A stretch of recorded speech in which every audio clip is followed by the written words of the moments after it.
to the fence, and that's gone. There it is. Ace to win the set. It's caught. 20-10. Touchdown. This is going to be in the gap. Score! Yes! Score! Go to the deflection. The Andover Huskies win their first state championship.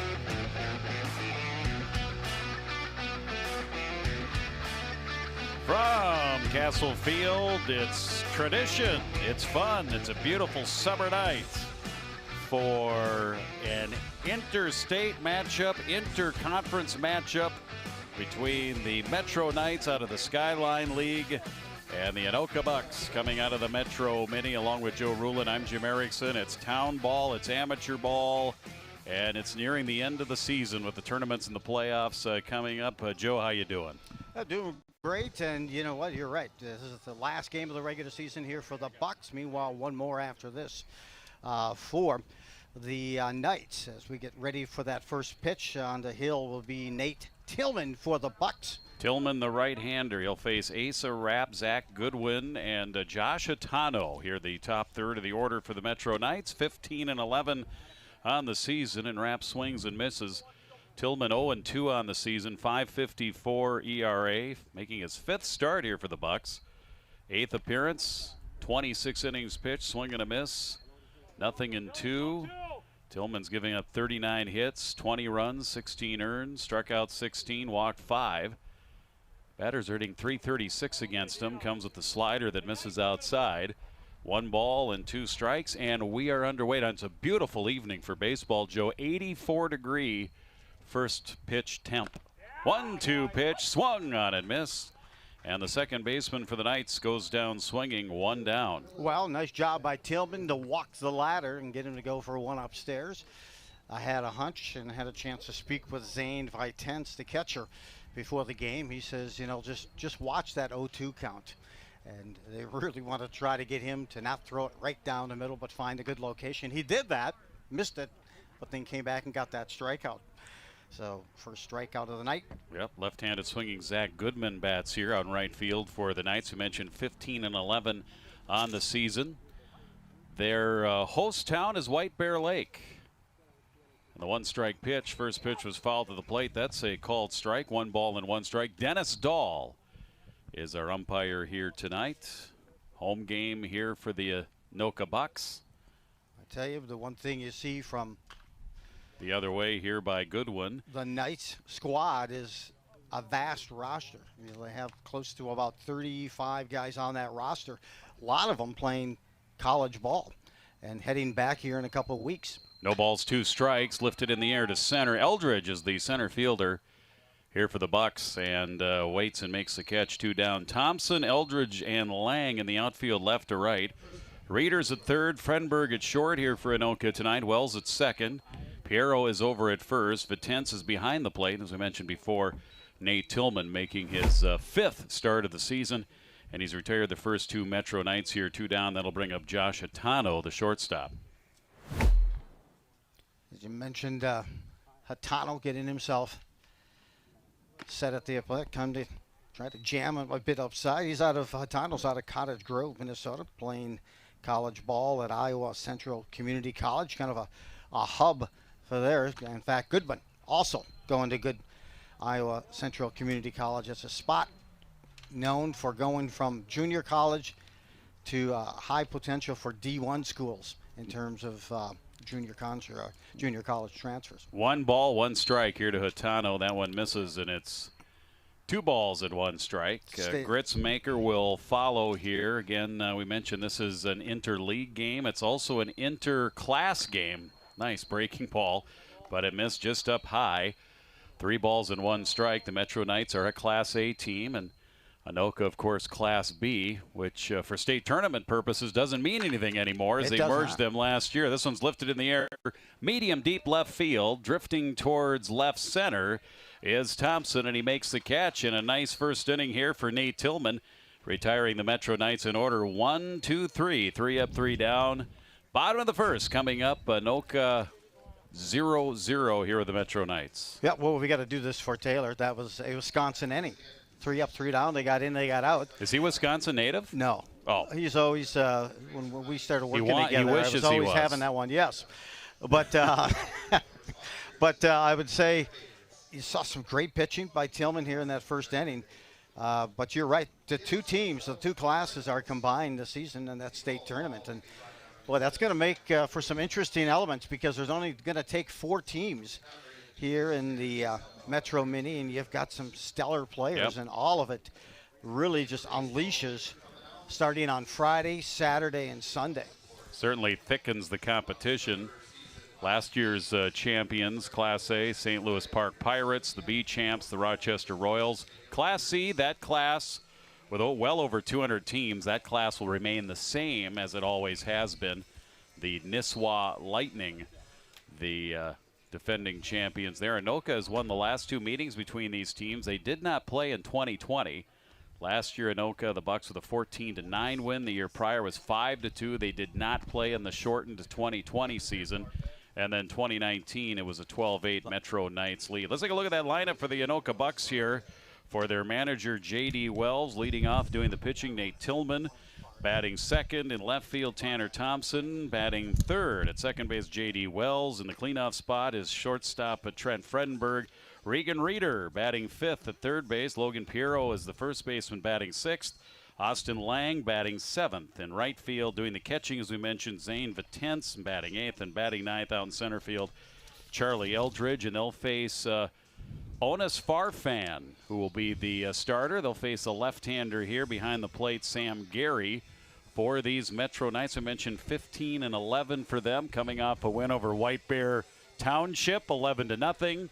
They also lost to the Stockman's Irish, 9-5. They played the Hudson River Rats, the 507s, the Stillwater Loggers, the St. Bonnie Saints. An eclectic list of opponents here for the Metro Knights here, and that's just in July. Well, and the last couple of years, I've had a chance to see a lot of the Class A teams play, and that's some tough competition. Last night, a nice, easy win, one they needed. And speaking to the head coach. Did they play a game last night? I'm sorry, 2 nights, the 27th. Okay, yeah, the 27th, yeah. I'm always living in the past. I'm always dragging it back. Well, Anoka played last night. They 9-6 loss to the Low Gators here at Castle Field. So here's Nate Tillman for the Bucs, batting .320, 24 hits, 75 at bats, 12 runs batted in. Takes ball 1 from Farfan. Good to see a pitcher lead off a game. So rare these days. Yes, it's not often, certainly outside. 2 balls and no strikes. Miller at third, Hatano at short, Rapp is the second baseman. Gritzmaker is over at first here for the Knights. 2 balls, no strikes. The Farfan wind and pitch. It's up and in. Yeah, 3 Tillman, balls and no strikes. You got Tillman approaching 90 at bats this season. And as you mentioned, Jim hitting a strong .320. Farfan's pitch. It's a get across fastball, 3-1. Southpaw, and to me, tricky part here at Castle Field are the first couple of innings. Liner to right, and that's in there for a hit. So Nate Tillman with his 25th hit of the season laces one to Goodwin in right field, and the leadoff man on here for the Anoka Bucs. He made that look easy. Outside pitch, didn't try to pull it, didn't turn it into an arm swing or shoulder swing. Found the hands, put the hands on it, and slapped it to right field. That'll bring up Tanner Thompson, the .462 hitter. Limited action, 39 at bats, 18 hits, a homer, and 5 runs batted in. One of the 4 home runs this season for the Anoka Bucs. Out in left field here tonight. He'll take the first pitch. Fastball from Farfan, strike 1. And Jim, that's what I was just going to talk about. Left field is really one of those tough spots to play here at Castle. It takes a couple of innings. Maybe the sun moves behind the bleachers. But every time you watch, bunt attempt, pushed down the first base line, foul, no balls and 2 strikes. But if you don't play here frequently, third base and left field are just, you have to really find a focus and an alley to kind of field that ball. And we just saw that done last inning by Thompson as he made a nice catch in left center. 0-2. You could, outside. Well, the situation, Joe, is we're much higher elevation, let's say, as the old Castle Field. Yeah. So there isn't much to stop the sun out on the western horizon because we're basically up on a plateau. I don't know if it's the highest spot in Anoka, but it certainly is one of the highest, and that's why they've got the wind generator up here and everything. There's a swing and a miss on 1-2. Thompson goes down. 1 out. Tillman remains at first. It'll bring up J.D. Wells, the second baseman. Yep, and you saw that nice play. It looked like an easy play, the one that Tanner Thompson made in left field, but he really got his body turned so he could get the sun shield and made a nice play in left center. Now, Team the manager, you got it. J.D. Wells, 269. He's nearing 100 at-bats, 25 at-bats, or 25 hits and 93 at-bats, 6 runs batted in. Hitting just a shade under 270 at 269, and he takes outside ball 1, 1-0. Tillman led off with a hit. He's at first, 1 out, bottom of the first. Town ball here for you tonight on QCTV, along with Joe Rulin. I'm Jim Erickson. Fredenberg due up next. And the pitch to Wells, low, 2-0. He called it a strike.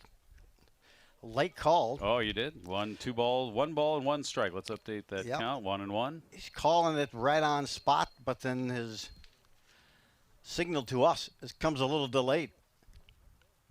1 ball, 1 strike, 1 down. Farfan with a throw over, almost got by the first baseman. Gritzmaker did a nice job getting it. And it looked like Tillman, if that throw is on. Oh, he was. He might have been out. He would have been, but just off the mark, forcing first baseman to stretch there. Both the managers of these teams tonight for the Bucs and also for the Knights, St. Johnny's. Yeah, Ryan Meehan is the manager for the Metro Knights. Out of Woodbury, 1 ball, 1 strike, up high and away, 2-1. Well, you can see that Farfan has some get up and go on that fastball. Pretty lively looking southpaw. And some good movement. You can see kind of the tail. Sets with a 2-1 pitch with a breeze coming out of the north, fought off by Wells and foul. 2 balls and 2 strikes. The Bucs as a team hitting .284. We mentioned 4 home runs.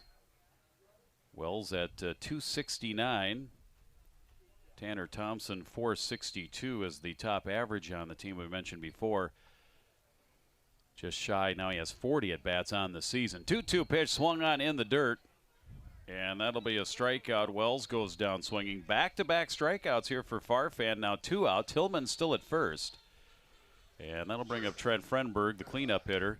292. 13 runs batted in. 96 at-bats, 28 hits. Chance to extend the inning here in the bottom of the first for the Anoka Bucs. Yep, see if they can get something going. A 2-out rally as not able to get much of a lead at first base.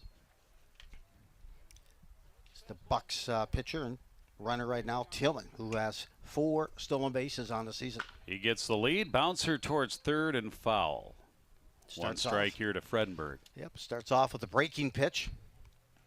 Fredenberg out in front. I'm sure he was probably looking fastball on the first pitch. Yeah, Farfan threw something off speed. Getting a look, as you mentioned, on this roster, Jim. It's quite a variety of players from across the Metro. But the key component. 0-1 misses. That looked like a nice little slider. Some good move at late. But just everyone plays some serious college ball on this team. And you need it when you're going to play at that Class A level. 1 ball, 1 strike. Pulled and a fair ball down the line, out the glove of Miller. That'll be a base hit. And that'll extend the inning. So Fredenberg ends up at first. Tillman stops at second. That extends the inning here for Anoka's Reeder. He looked like he was going for a back foot breaking pitch. I don't think he saw a fastball his whole at bat. Nice swing. Fredenberg did a nice job. He just pounded it right into the home plate dirt and muscled it down the line. And Miller could not make the play. I think even if he gets to the ball, I don't think he's going to make the play there. Correct. And that'll bring up Reeder. 250 hitter for Anoka, 5 for 20, a homer, 2 runs batted in. Chance here to get Anoka on the board first in the bottom of the first. Swing and a miss. Chased one up and away. 1 strike. See, he's got some nice velo on that fastball. His release and his extension And that ball just takes off, and Reeder couldn't get that one on that high cheese up around the eyes. Pirro would bat next if Reeder can extend this inning for Anoka. No score. Farfan with the 1 strike, looks at both runners, looks at second again, and that last one was just too much for Reeder. He'll call time. Reeder with one heck of a high school season for the Anoka Tornadoes. Led them to the state tournament and just scalded the ball the whole season. 1 strike. Of course, this Anoka Bucs team made it to the Class B state tournament last year. 1 strike delivery, low, 1-1. They defeated the Cold Spring Springers. They are perennial state tournament contenders, of course. Their rich history, that was a 5-3 score, and then they lost to Meesville 12-2. You ever been to that steakhouse? Yep. That is a great steakhouse. At a great yard, too. That's a great baseball town. Great ball Home yard. of the Beesville Mud Hens. There's a number of them all over in small towns. Yeah, but it was nice to see the Bucs knock off the Springers. They are led by one of my buddies from St. Cloud State, Dave Hinkemeyer, leader of that squad. That's always a great team and great tradition as well for town team ball. Fredenberg at first, Tillman's at second, and it's 1-2 here to Reeder. And that's outside, 2-2. He's so poised, thinking he just graduated this year. He didn't chase after that pitch. Falls back, lives to play another pitch. Let's see what he can do. Playing him straight away at center field. Evenson is the center fielder, and he'll take a strike there. Had him frozen. Great pitch by Farfan. Reeder goes down looking. 3 strikeouts in the inning for Farfan. For Anoka in the bottom of the first, no runs, a couple of hits, and they leave 2 on. We played 1 inning here. Town ball, amateur baseball season coming to an end with the playoffs right around the corner, and it's no score.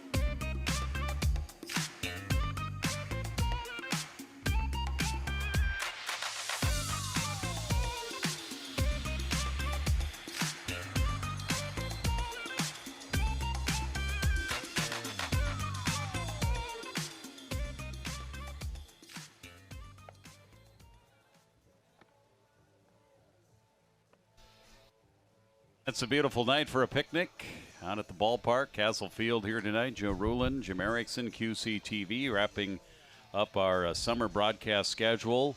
Anoka already knows who they'll be playing in the first round of the playoffs coming up. They get the Centennial Cougars. They'll play at Castle Field on Friday, then Wintercrest on Saturday, to be determined on Monday, as that is a best out of 3 series. And then the tournament will continue on Saturday, August 12th, and then move on to the state tournament. And that state tournament, whether it's A, B, or C, is just an outstanding event. I've been to a few of them, and it's a who's who of amateur baseball and just baseball in Minnesota that come out for that, and the fans. And there's so many great venues that have hosted that. And this year the state tournament is going to be in Delano, Dassel, and Litchfield. And it's the 100th Minnesota State Amateur Baseball Tournament. Here's Pierce Gritzmaker, the first baseman, leads it off and fouls it off to the left, 1 strike. This guy has had a hot bat this whole season. In fact, he went 3 for 3 in their win over White Bear. Pulls this one on the ground. Wells at second. Comes up with it, throws it over to first. Pirro's the first baseman tonight for Anoka. And we have 1 out. That's 4 up, 4 down here for Nate Tillman. That's all I had to do was say he's having a great season and a great night in their win back on the 27th with 3 hits, 4 RBIs, and then that stymied his hot streak. They defeated the St. Anthony Hogs earlier this month, 7-4. That's a great name for a team. Swing and a miss. Batter is Wyatt Miller at third for the Metro Knights tonight. 1 strike here, and Tillman It's on top of his game here to start. Miller, a little bouncer, couple of hops. Another chance here for Wells. And he's got it, 2 down. Back-to-back ground outs to second base. That'll leave it up to the number 6 hitter. Out in center fielder, Zach Evenson. Yeah, he's doing an excellent job here, Tillman, keeping the ball low, not leaving anything up, keeping him guessing. So good success and a good start here for the first 5 hitters, which I'm sure I've just stymied him. Righty Tillman versus lefty here. First pitch, a ball, 1-0. If Evenson gets on, Sam Gary, the catcher, in the on-deck circle. Evenson out of Rogers High School, a graduate there. 1-0 pitch, up and away, 2-0. Plays some college ball at Century College, along with about 5 others. These players. 2-0. Inside pitch, he turns on it, pulls it foul. Long run for Lang towards the batting cages, out of play, 2-1. Got some lacrosse out beyond the right and center field fence here at Castle Field. They had some track and field going on here to our right up on the football practice field. There's a lot of activity tonight here on the campus of Anoka High School. That there is. It's gorgeous here in the broadcast booth. What is it, about 87 outside? 84 was my game time temperature that I got from the Anoka official reporting station. 2 balls and 2 strikes here to Evenson with 2 down and nobody on. Tillman working quickly, and another roller. Wells will trap it, throw it, and ties a record held by Minny. 3 assists in the inning here for J.D. Wells over at second, and that's 6 up, 6 down, 3 up, 3 down here in the second as we move to the bottom of the second inning. No score here tonight on QCTV Sports. Yeah, Tillman's missing in a lot. He's mixing in, rather, a lot of off-speed. That time one was on the outside part of the plate. You could see, instead of trying to punch it to left, the left-handed hitter brought that swing over top of the ball and grounded at the second. So we had a look here at the first pitch. Yep, before the game here, our esteemed executive producer, jack of all trades, Taylor Johnson, 14 years with QCTV. The only executive producer that I know of at QCTV since I came aboard. He's done a great job, and we thank him for all that he has done. And thanks for the Anoka Bucs allowing him to throw the first pitch, Joe. Yeah. That had to be an honor. J.D. It was a lot of Wells fun. was all for that, Yeah. and awesome thought. And of And course I would say for Taylor was a little upset about his throw. I've seen a lot worse. yes, That wasn't too bad when compared to first pitches. He also. As long as it was better than Carly Rae Jepsen. I remember seeing that one. Where did that one end up? In the dugout? Or did it even right about 3 feet from 3 her. feet? It looked like almost a spike. Who was it? 50 Cent. It was a rapper that also did a horrible one. Yeah. I couldn't tell if I remember it was 50 Cent or Jay-Z, or it was one of those. couldn't tell if that was a spasm on his throw or what. But Yeah. that was not pretty. But Taylor, just a fine job. He had a lot of pressure. He had the sun coming in his eyes. His wife and his newborn daughter here today as well. Yep. Congratulations. First child for Taylor and Jill. We should have been playing Haley. Under Pressure. Haley Dun, dun, dun, dun. Johnson, Yes. yes.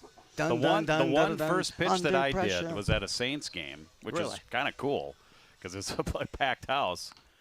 And I don't want to brag, but I threw a strike. You did? Just, Did they check? And from the mound, too. It wasn't one any of this, Yeah. front of the mound, it was Nice. from the rubber. Very nice. Did they check your hat and everything else for Yeah, they any, checked my belt for spider? substances, spider tack, all those other things that pitcher in Major League used to use to get extra 3 inches drop on his curveball. Here comes the Anoka Bucs in the bottom of the second inning. Logan Pirro, the first baseman, a .293 hitter, takes a strike here.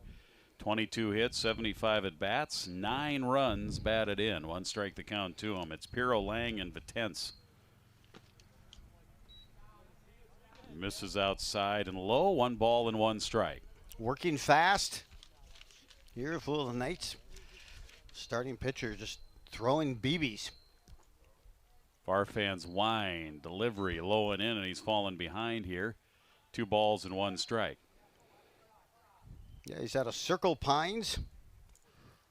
Playing some college ball at Ridgewater College out in Wilmer. 2-1 pitch, low. Ironic enough, that's where Taylor's from. Yes, we were talking about that. Great area of the state. 3 balls, 1 strike count. Tried a backdoor breaking ball to get it across, and he just missed the outside part of the plate, and Pirro takes the ball 4. First walk of the game given up by either team here. Go with their 2 hits here on the game, and it's a base on balls. That puts Pirro on the bag over at first. Here's Austin Lang, 256 hitter, 10 for 39, 11 runs batted in. So 2 innings, and each inning Anoka's gotten the leadoff man on. Tillman led off in the first inning with a base hit. Now the walk here to Pirro. Here's Lang. Shows bunt and fouls it back, 1 strike. Just missing. You could see Lang's bat, the barrel of that bat just dipped down a bit, which is, always want to try to keep that up higher than the handle. Hit that downward, so he'll get another look, but I got to tell you, this is a pitcher that's tough to bunt off of. Just explosive, some great movement. Anoka has 9 sacrifice bunts, and they're going to get him off of first base. So Pirro over at first base, he was off the bag, didn't get back in time, got caught. And that pitch was not bunted. There's no way you could hit that one. No, it's not buntable. You see right here, it's almost like a pitch out. It was far enough outside to the right of the catcher, and Sam Gary was able to make the easy throw over to first to get the out. Pirro picked off, 1 out in the inning, and the count now 2 balls and 1 strike to Austin Lang. So the leadoff runner erased, nobody on, 1 down, and 2-1 here to Lang. Swing and a miss, 2-2. You see that fastball has such a devastating tail on that 2-seam that it just moves its way out. 2-2 pitch, inside out swing, fouled. You know who else had a devastating tail? Who's that? Godzilla. Oh my goodness! Boom, boom. There's a tail that can there do some you got damage. it. Tail. That's the only of tail. 2 tails. That's the only tail that I could think of. On the ground to third, backhanded Miller, and he can't get it. It's under his glove and into left field. The Tense will be safe. That'll be an error. First one charged to either team here in the ball game, and that puts Lang on at first base. Hey, good battle though. He had to put that thing in play. Ground ball. Stayed low, anticipating a hop, but still, even though he had to go low for it, that sun still plays an effect on that because it's those first couple of hops that it comes off the bat that you're trying to pick it up. Zane Vitens, good hitting catcher here for Anoka. 319 average, 29 hits, 91 at bats, 13 runs batted in, among tops on the club. He's got Lang over at first. No score, bottom of the second, and that one's going to get away from Gary, the catcher. And heading to second is Lang on the wild pitch. Tough one to come up with as a catcher because he was targeting that back foot on a breaking pitch. And good job by Vitens to not chase it. And got a little tight inside, got by for the pass ball. 1 ball count to him. 1 ball pitch outside. 2 balls and no strikes. Charlie Eldridge, the number 9 hitter for the Bucs, is the due-up batter on deck. Second inning in a row that the Bucs have had a runner on second. Yeah, they stranded Fredenberg and Tillman on in the first inning. Pirro got on with a walk, then was picked off, and then Lang reached in an error and then went to second on the wild pitch. 2 balls and no strikes here. The Farfan delivery stays high. Now 3 balls and no strikes with first base empty and Eldridge on deck. Missing up high with that off-speed pitch. See if they'll give Vitens, who's been hot this whole season, a chance to swing the bat on 3-0. Here is the 3-0 pitch, and he takes ball 4. 4-pitch walk, first and second, 1 out. And here comes Eldridge, the number 9 hitter, 211 on the season entering. 12 hits, 57 at bats, and has chipped in 3 runs batted in. A chance to add to that here with 2 on and 1 out. Second walk given up this inning by Farfan. It is. Let's see what they can do here. Got 67th at bat to the season for the 211 hitter. And that pitch is up high here for Eldridge. 66 plate appearances, 57 at bats, 12 hits, 3 runs batted in, 6 walks. Here for Charlie Eldridge. Missed outside, and right now Farfan's having a hard time finding the strike zone. He is. He is. It's 2 balls and no strikes now after a couple of walks already this inning. He's bringing some gusto with that fastball, but he hasn't been near the plate. If you can see the hitters, their first step is almost towards the third base line. He's lost his control a little bit, and credit to the Bucs, they're not chasing. 2-0, swing and a miss. Going to swing at that one. It's 2-1 with the top of the order on deck. Looked like he just took something else off of that just to get that thing around the plate. Bucs 11-13 on the season, 6-8. They've had 7 one-run losses, and showing bunt off the bat and foul. 1 ball and 2 strikes now here to Charlie Eldridge. Mentioned they lost to Champlin Park 9-6 on Sunday. It was a busy weekend. This is their 3rd game in 3 days. Defeated Centennial 10-7 on Saturday. And then this will be their last game of the regular season. The Metro Knights play the Andover Aces at the field in White Bear Lake coming up tomorrow night, 7:30 game time. 2-2 pitch, 1 out, chance for Anoka to get on the board. Farfan delivers, just missed outside. Try to paint that black, and it evens, now fills the count at 3 balls and 2 strikes. I think I had heard they had to find a new opponent because the Aces actually had to So the Aces had to reschedule a game? Yeah, they had a makeup game in the Metro Midi that 3-2 struck him out. that they needed to get completed before the end of the season. That makes sense. The league games are more important than non-league games, of course. So, yep, had a chance to talk to the manager of So did they find another opponent? They did. He said, we had the park, we had the umps, everything booked. So he said we got another team. So I forgot who he said that was, but yeah. So he said we kind of wanted one more game before that start of that postseason for us. 4 strikeouts now for Farfan. Nate Tillman bats and takes strike 1. Tillman led off the bottom of the first inning with a base hit, was stranded at second.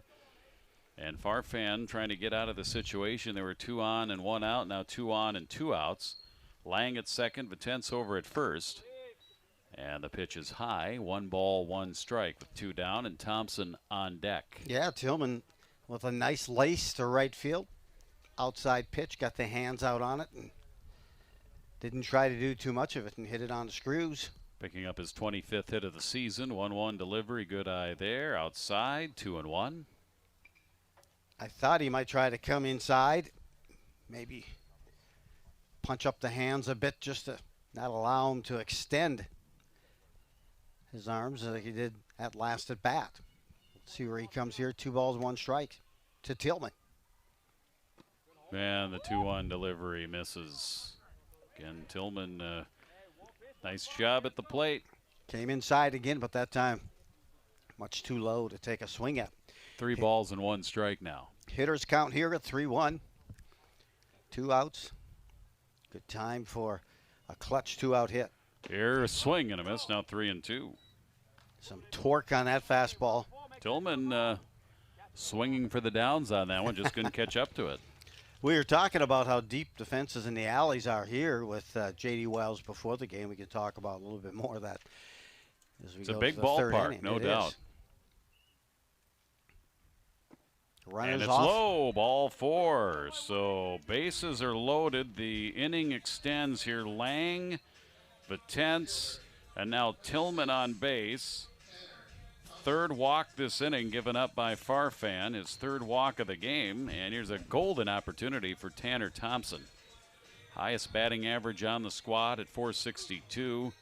Struck out back in the first inning in his first at bat. Chance to atone for that here.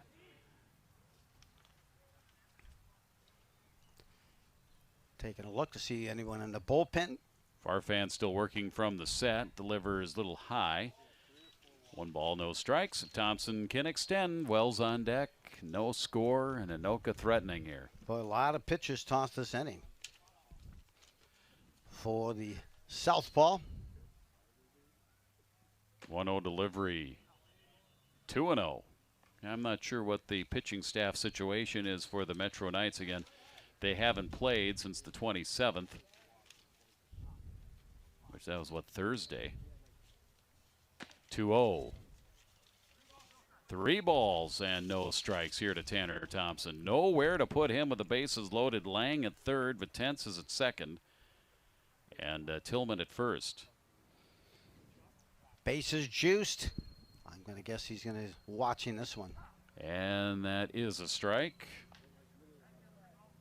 3 balls and 1 strike. Looks like we got a runner at second base for Vitens. You're looking Should have checked that earlier. That's Ty Young is running over at second base. So Young's runner at second getting a big lead, and there's another strike on 3-1. Farfan trying to battle his way back here from 3-0, and the bases loaded, and he's gotten a couple of strikes here to get it to 3-2. Well, his fastball has been the most consistent strike pitch here in this inning. Having trouble finding the plate consistently with the breaking ball. All right, here it is. Bases loaded, 2 down. The 3-2 pitch. Missed, up and away, ball 4, and it's 1-0 Anoka. RBI Run for batted in number Thompson. 6 for Tanner Thompson. And that scores Lang from third. That run will be unearned. 1-0 Anoka. Everybody moves up. Yeah, you know, it's amazing how innocent an error seems. But that error was on the third baseman with no one out. With 1 out and no one on. And Lang is able to come around and score after 4 consecutive walks. Little timeout. Sam Gary with a little visit to the mound here to try and settle his pitcher down. 1-0 Anoka. Here's Wells swinging and hitting it the opposite way and foul. Out of play. 1 strike to JD. Struck out back in the first. 269 hitter coming in here to the game tonight. Chance to add to the lead. Bases still loaded with Bucs. Farfan's 1 strike pitch on the ground to second. Wrap. And that's it here. Anoka gets 1. They leave the bases loaded. No hits in this inning, but the 3 walks in the air. Certainly, actually 4 walks in the air. Hero was walked and then was picked off. And then the air, and then 3 more walks, and Anoka takes advantage to take a 1-0 lead. As we go to the third, it's Anoka 1 and the Metro Knights 0 here on QCTV Sports.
Concession stand is open. Spend some money. Help support the Anoka Bucs, Castle Field, and local baseball here in Anoka as we move to the top of the third inning. Haven't seen Dave Steinbring here tonight yet. He's usually active and around.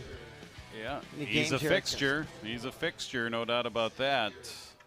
Anoka taking advantage of the 4 walks back in the bottom of the second inning. I'm sure they would have loved to have had more than just 1 run, but could not put the ball in play, could not get a base hit. But with the 4 walks, able to get the run. They lead at 1-0 as we move to the third. Bottom third of the order.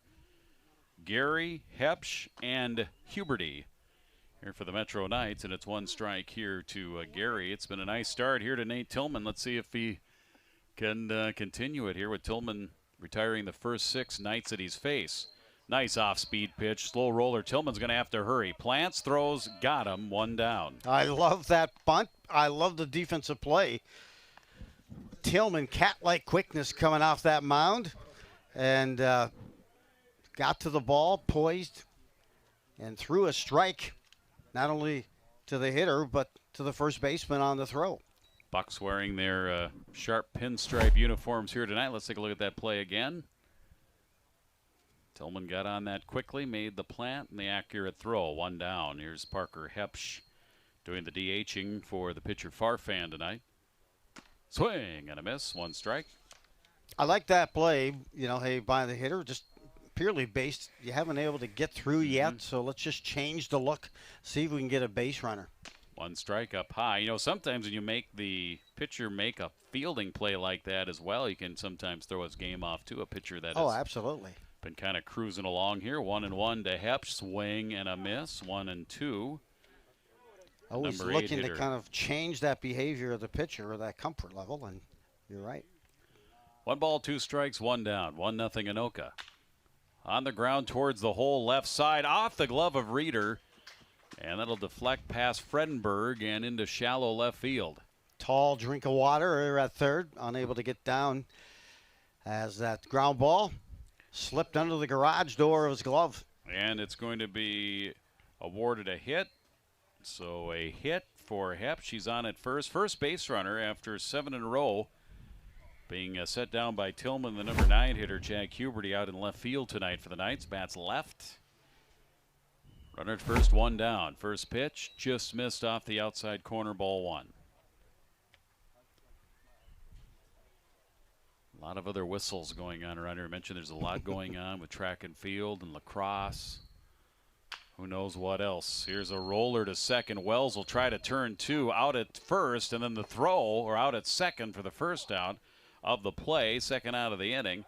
And then the throw was rushed there by Fredenberg as he tried to get the double play. He knew he had to hurry, and that resulted in a bad throw. But the runner at first, Huberty, will be safe and unable to advance. He'll be safe on the fielder's choice. Hepsch retired on the 4-6 fourth, so now 2 down. And we go to the top of the order here for the Knights as they trail it 1-0. Back to the top of the order in their second baseman, Asa Rapp. Nice little quick pivot that time by the manager, J.D. Wells, on the ground ball. Got That was low. textbook. That was a textbook pivot, turn, and throw to the shortstop covering at second base as Rapp takes a strike here, 1 strike. He struck out back in the first, 0 for 1. Rapp playing the college ball at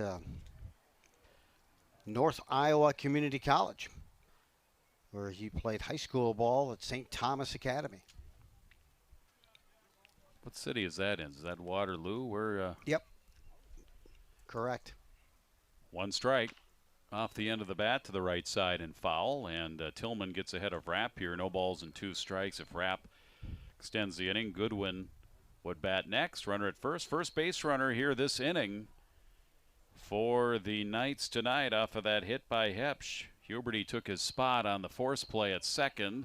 This one's going to bounce off the glove of Intense. It'll get past him towards the backstop, and Rapp will have a 1-2 count, and Huberty moves up to second base. I think that pitch is in the dirt. We'll go wild pitch on the ruling. 2 strikes here. You don't want to get it to him too good look of a pitch here on a 2-strike count.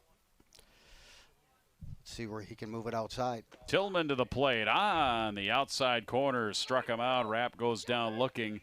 Rapp walking away slowly, not in total agreement, but that'll be the end of the inning. Rapp goes down, as do the Knights here in the top of the third. No runs, a hit, and they leave 1 on.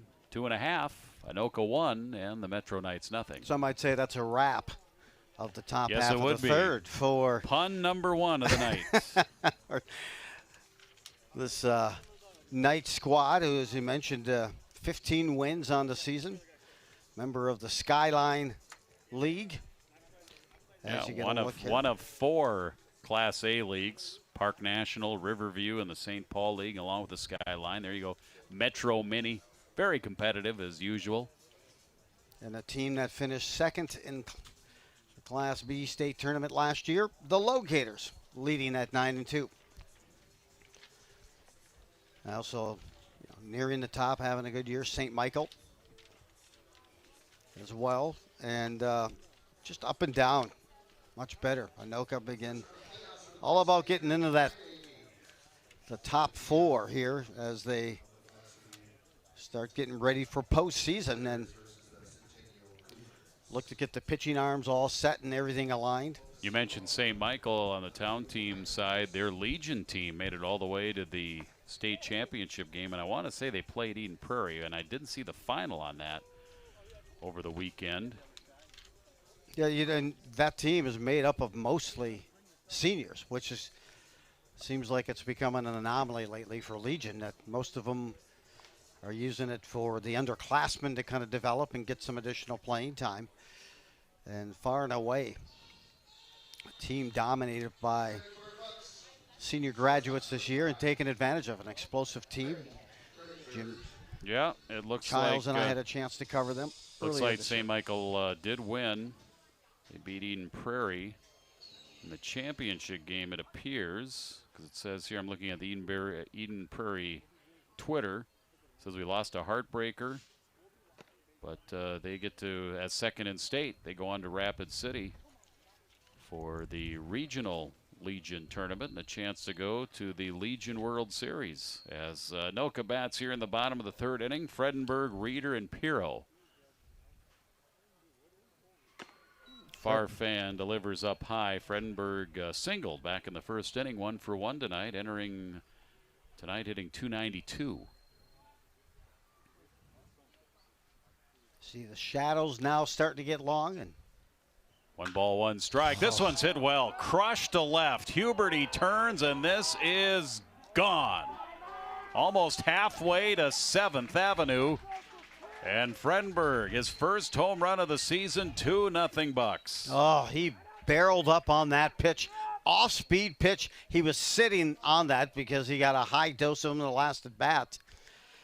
And he turned on that and barreled it out of here. Wow, what an explosive home run. And again, just a chat we had with J.D. Wells before the game, just how deep this field is. And it's you have to hit a ball a ton, and he smacked that a mile.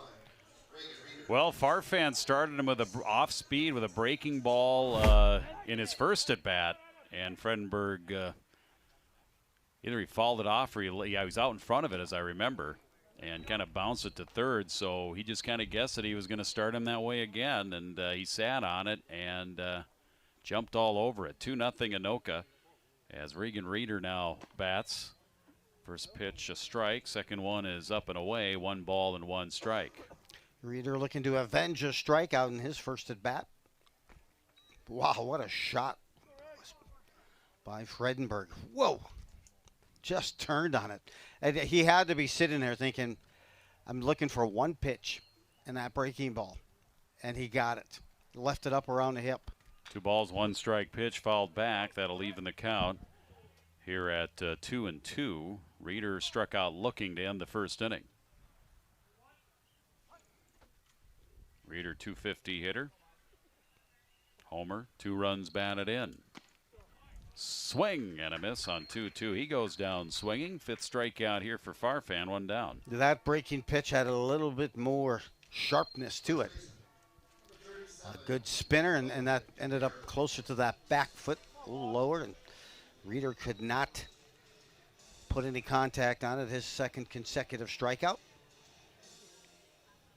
First here of the 3rd inning here for Anoka squad. Here's Pirro, and he'll take out on the outside corner, strike 1. Pirro walked and was picked off back in the 2nd inning. 1 strike count to him here. 1 run in on the home run, 1 down. That pitch from Farfan up and in, 1-1. That's a tough fastball because he just locks him up. You can't even get your hands out on that ball. The other way and foul. 1 ball and 2 strikes. Looking here, see if he goes to that breaking pitch. He does. It's in the dirt, and that caught Sam Gary in a bad spot, it appears, and it's 2-2. Boy. I don't know if that was off the collarbone. Couldn't see it as he had blocked it, but that was a dirty ball.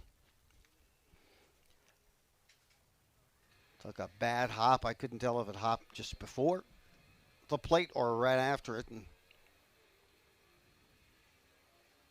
Count will be 2-2. I don't know how many catchers are rostered here tonight for the Metro Knights, but Gary is going to shake it off here, and home plate umpire is going to give him a little bit of time here. Yeah, pitcher, you could see, was practicing getting extension, the technique to get extension, because he'd been short arming some of those breaking pitches.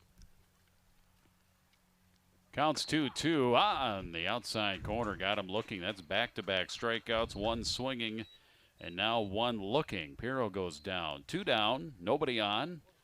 6th strikeout of the game. To go with the 4 walks. So Farfan has been kind of feast or famine. 6 strikeouts and 4 walks as Austin Lang steps up with the bases empty. That was a waste no time fastball. It was like you could see the catcher just come on, throw it, throw the ace. He threw it, boom, great location. Foul ball here to Lang. Lang reached in an air, scored the first run of the game, that unearned run. Back in the 2nd inning. 0-1. Potence, the catcher, on deck. That is, if Lang can extend the inning here for Anoka in their half of the 3rd. 11 RBIs on the season Swing for and a Lang. miss off speed. Pulling the string was Farfan, and it's 0-2. That home run for Fredenberg was his first home run of the season, his 14th run batted in, among the tops on the club. 0-2. Here's the 0-2 from Farfan. Delivers it low, 1-2. I watch his stance because it's an unusual looking stance for starting. It's not a stretch, but it's a wind up kind of a knock up the middle. Back up the middle, backhanded wrap. Quickly gets up with it, and a great pick at first by Gritzmaker. Nice play. Rapp with a nice play on a backhand. Not easy with that ball trying to sneak and see its way into center field. And then Rapp had to come up with the throw, and he does, and that's all for the Bucs here in the 3rd. But the big cloud, the big blast from Trent Fredenberg's solo home run gives Anoka a 2-0 lead as we go to the 4th. We played 3 here from Castle Field on QCTV Sports. Hey, boss. Okay? Yeah, I'm good. You sure? I said I'm fine.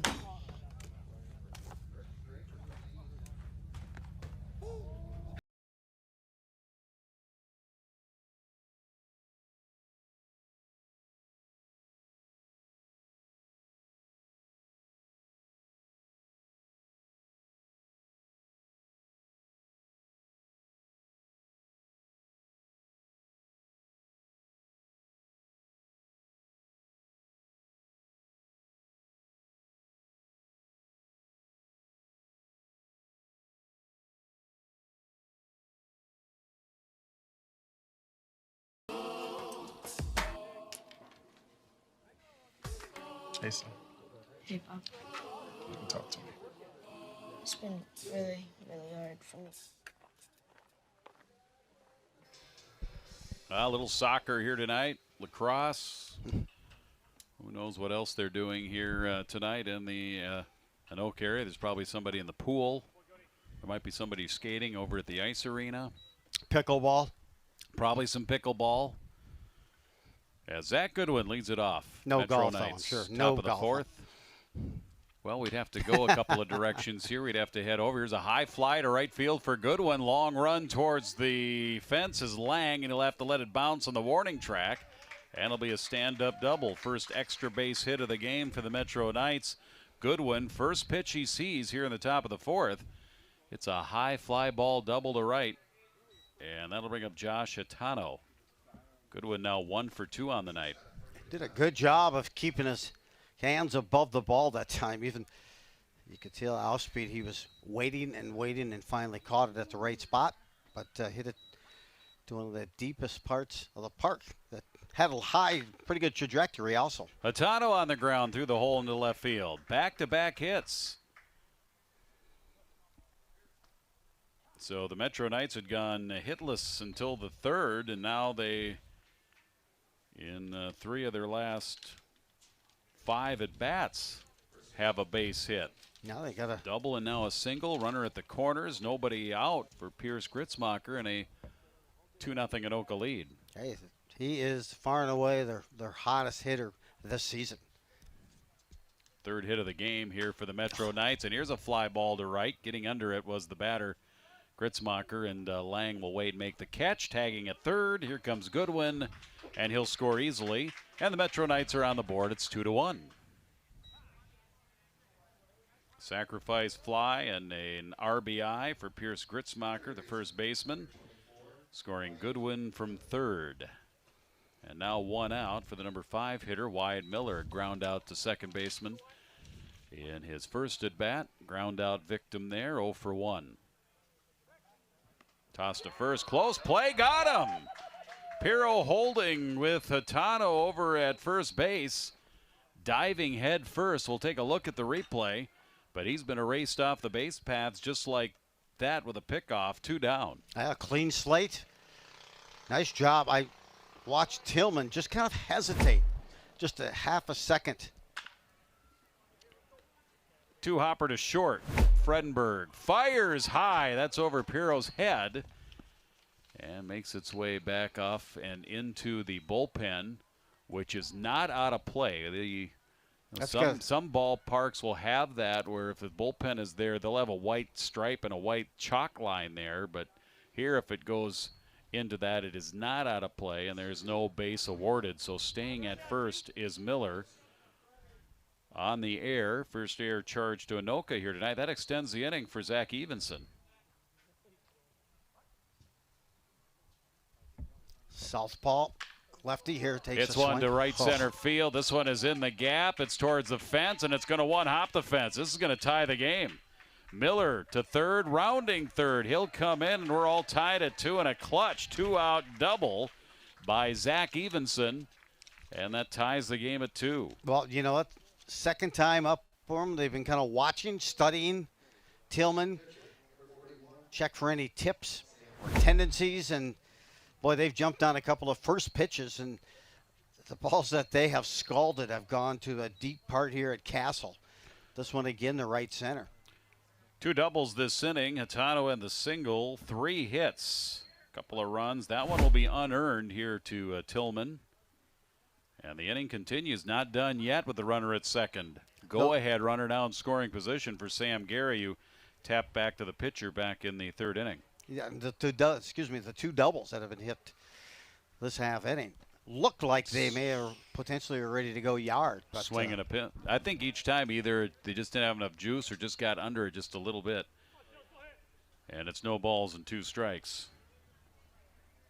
Wind is blowing out slightly, but not much wind right now. In the dirt on 0-2. Tillman trying to get Gary to chase, and it's 1 ball and 2 strikes.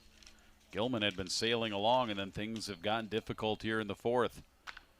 Hit in the air right side, slicing away. Pirro, the first baseman, gets his glove on it, just making his way into the bullpen area. That fenced-off area, but off his glove. And Gary will get new life here as it continues 1 ball and 2 strikes.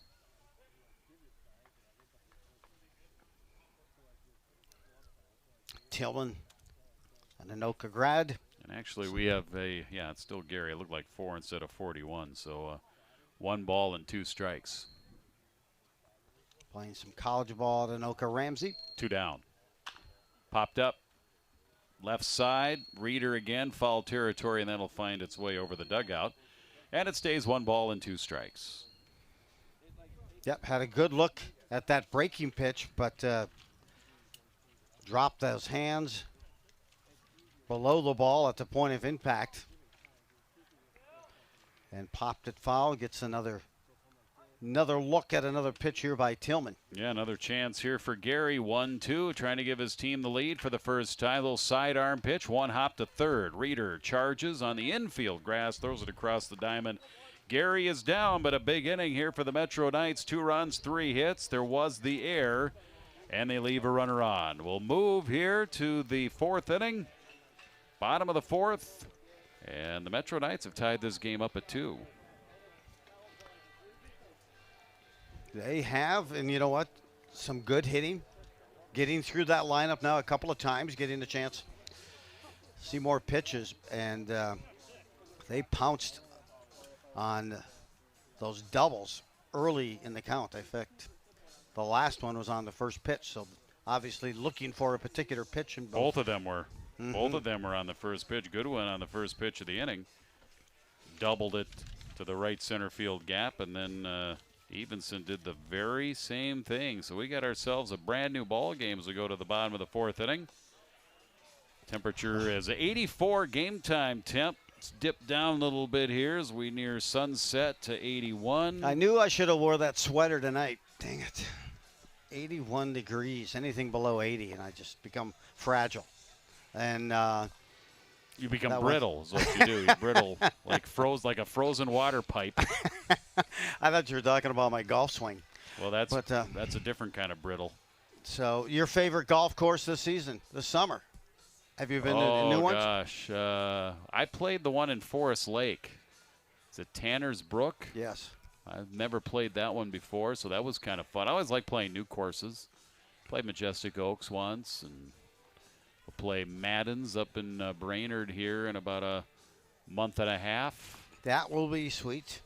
I play that every year, a little trip that we make up there. So, and that was just rated, was it Golf Digest or one of the golf magazines or websites? They do their top 100 public courses in the country.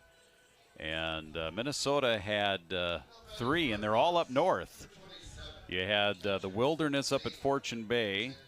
You had Madden's, and the top-ranked Minnesota course was the Quarry up at Biwabik at Giants Ridge. I thought maybe Superior.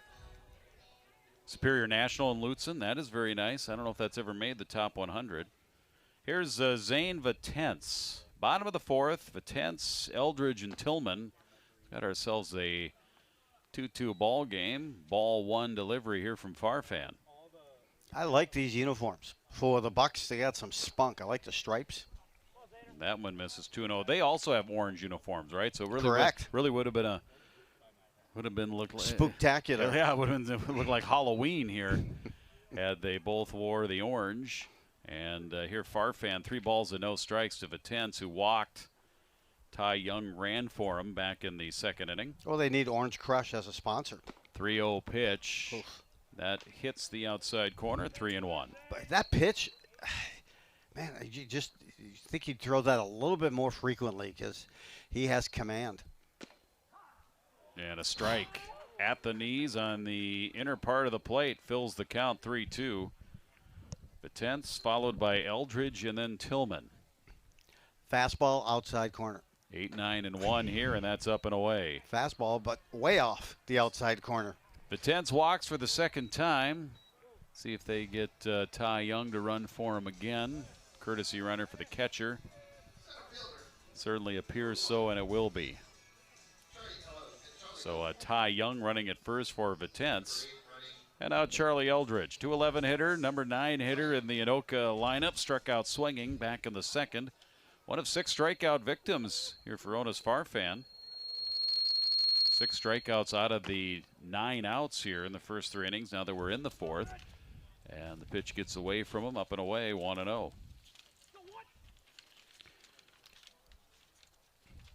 One ball, no strikes. Anoka with a 284 team batting average entering here. Not too bad at 284. Swing and a miss, 1 ball and 1 strike.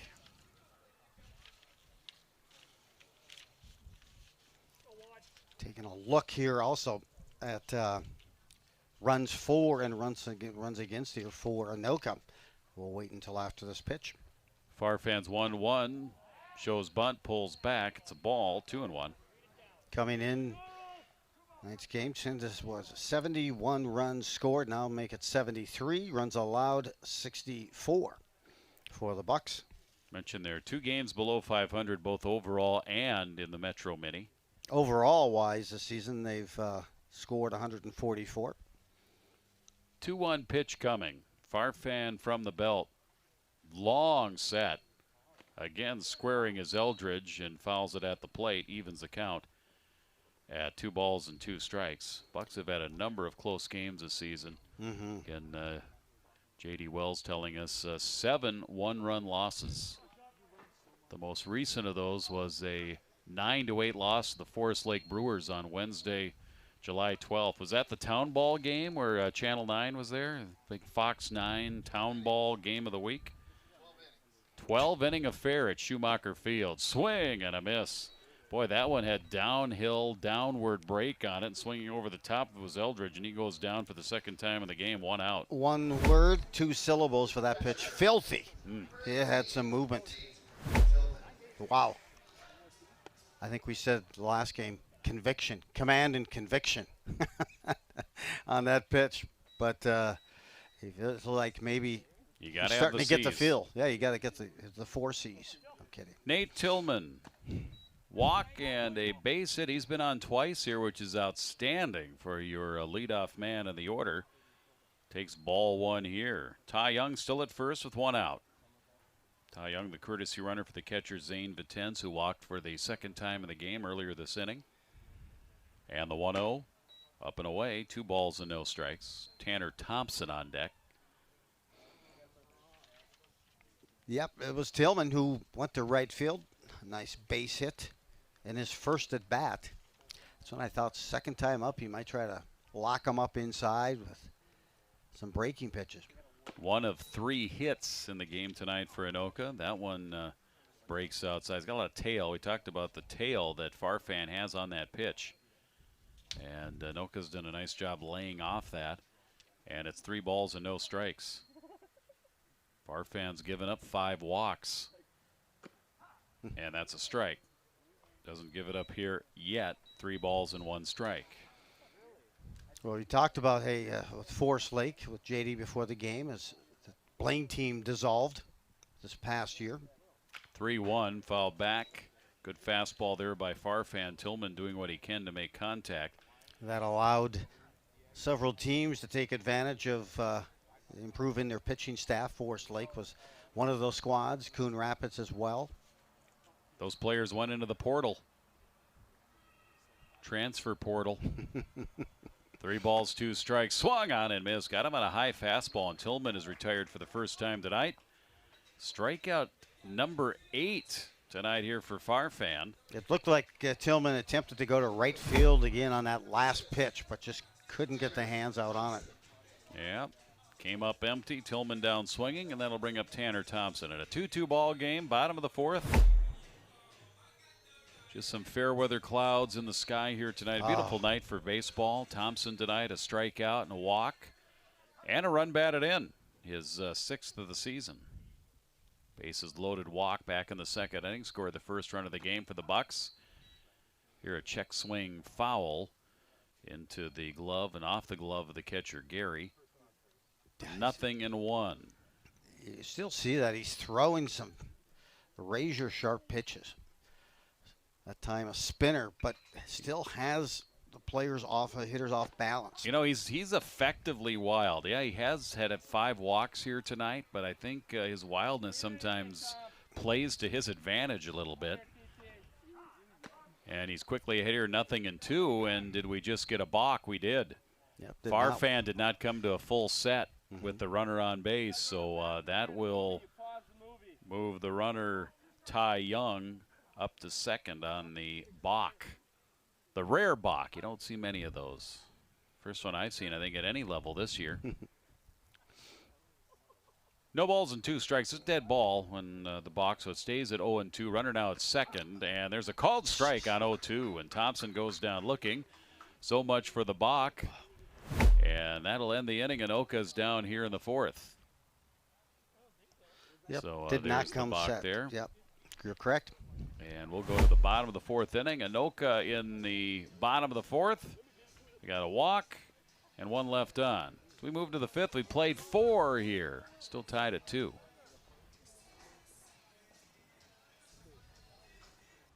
We didn't grow up together. He's my favorite brother. Hey, sis. I'm the baby of the family, and he's the gentle giant. What you know about Port Georgia? Man, please, that's a classic. You know when they say people are a rare breed? Yeah, he's that. Sorry, I'll be back in a few hours. Don't worry, Shaq. You know I'm for you. I know. Go get the football. That was my favorite memory. He was always for you. This is a true story of me, Bridget Floyd, and this guy, George Perry Floyd Jr., my big brother.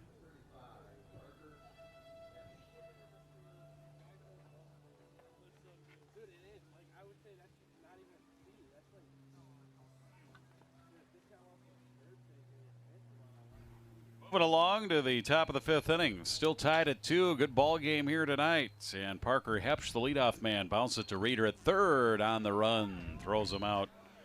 1 down, 1 up, 1 down. Top of the fifth. Hepsch, Huberty, and then Rapp. 8-9 in the top of the order due up for the Metro Knights. 15-11 coming into tonight. Hepsch retired for the first time. He singled back in the third inning. Pirro that time, was like a sweep back that time. When cleaning out the car, getting out there, he just swept that mitt and the ball sucked right up into that glove. Nice smooth play on that short hop after the throw by Reeder at third. They call that the old carpet sweep. That's why I was trying to think of what it was. Before they were called vacuums, they were carpet sweepers. And the first couple pitches here from Nate Tillman, missing low. 2 balls and no strikes. Huberty reaching a fielder's choice. 0 for 1 tonight. Takes up and away here. And 3 balls and no strikes. I think this is the first 3-ball count tonight for Tillman. As I look over, he's had a couple of 2 balls. He had a 3-ball back in the first. He got Josh Atano to a 3-1 count. And now he's 3-1 as he gets it across here against Huberty. I like that last pitch. It wasn't right down the middle on the corner. 3-1 delivery, and he got him to reach for it, and it's 3-2. Identical pitch, just right on the outside part of the plate. Wonderful placement.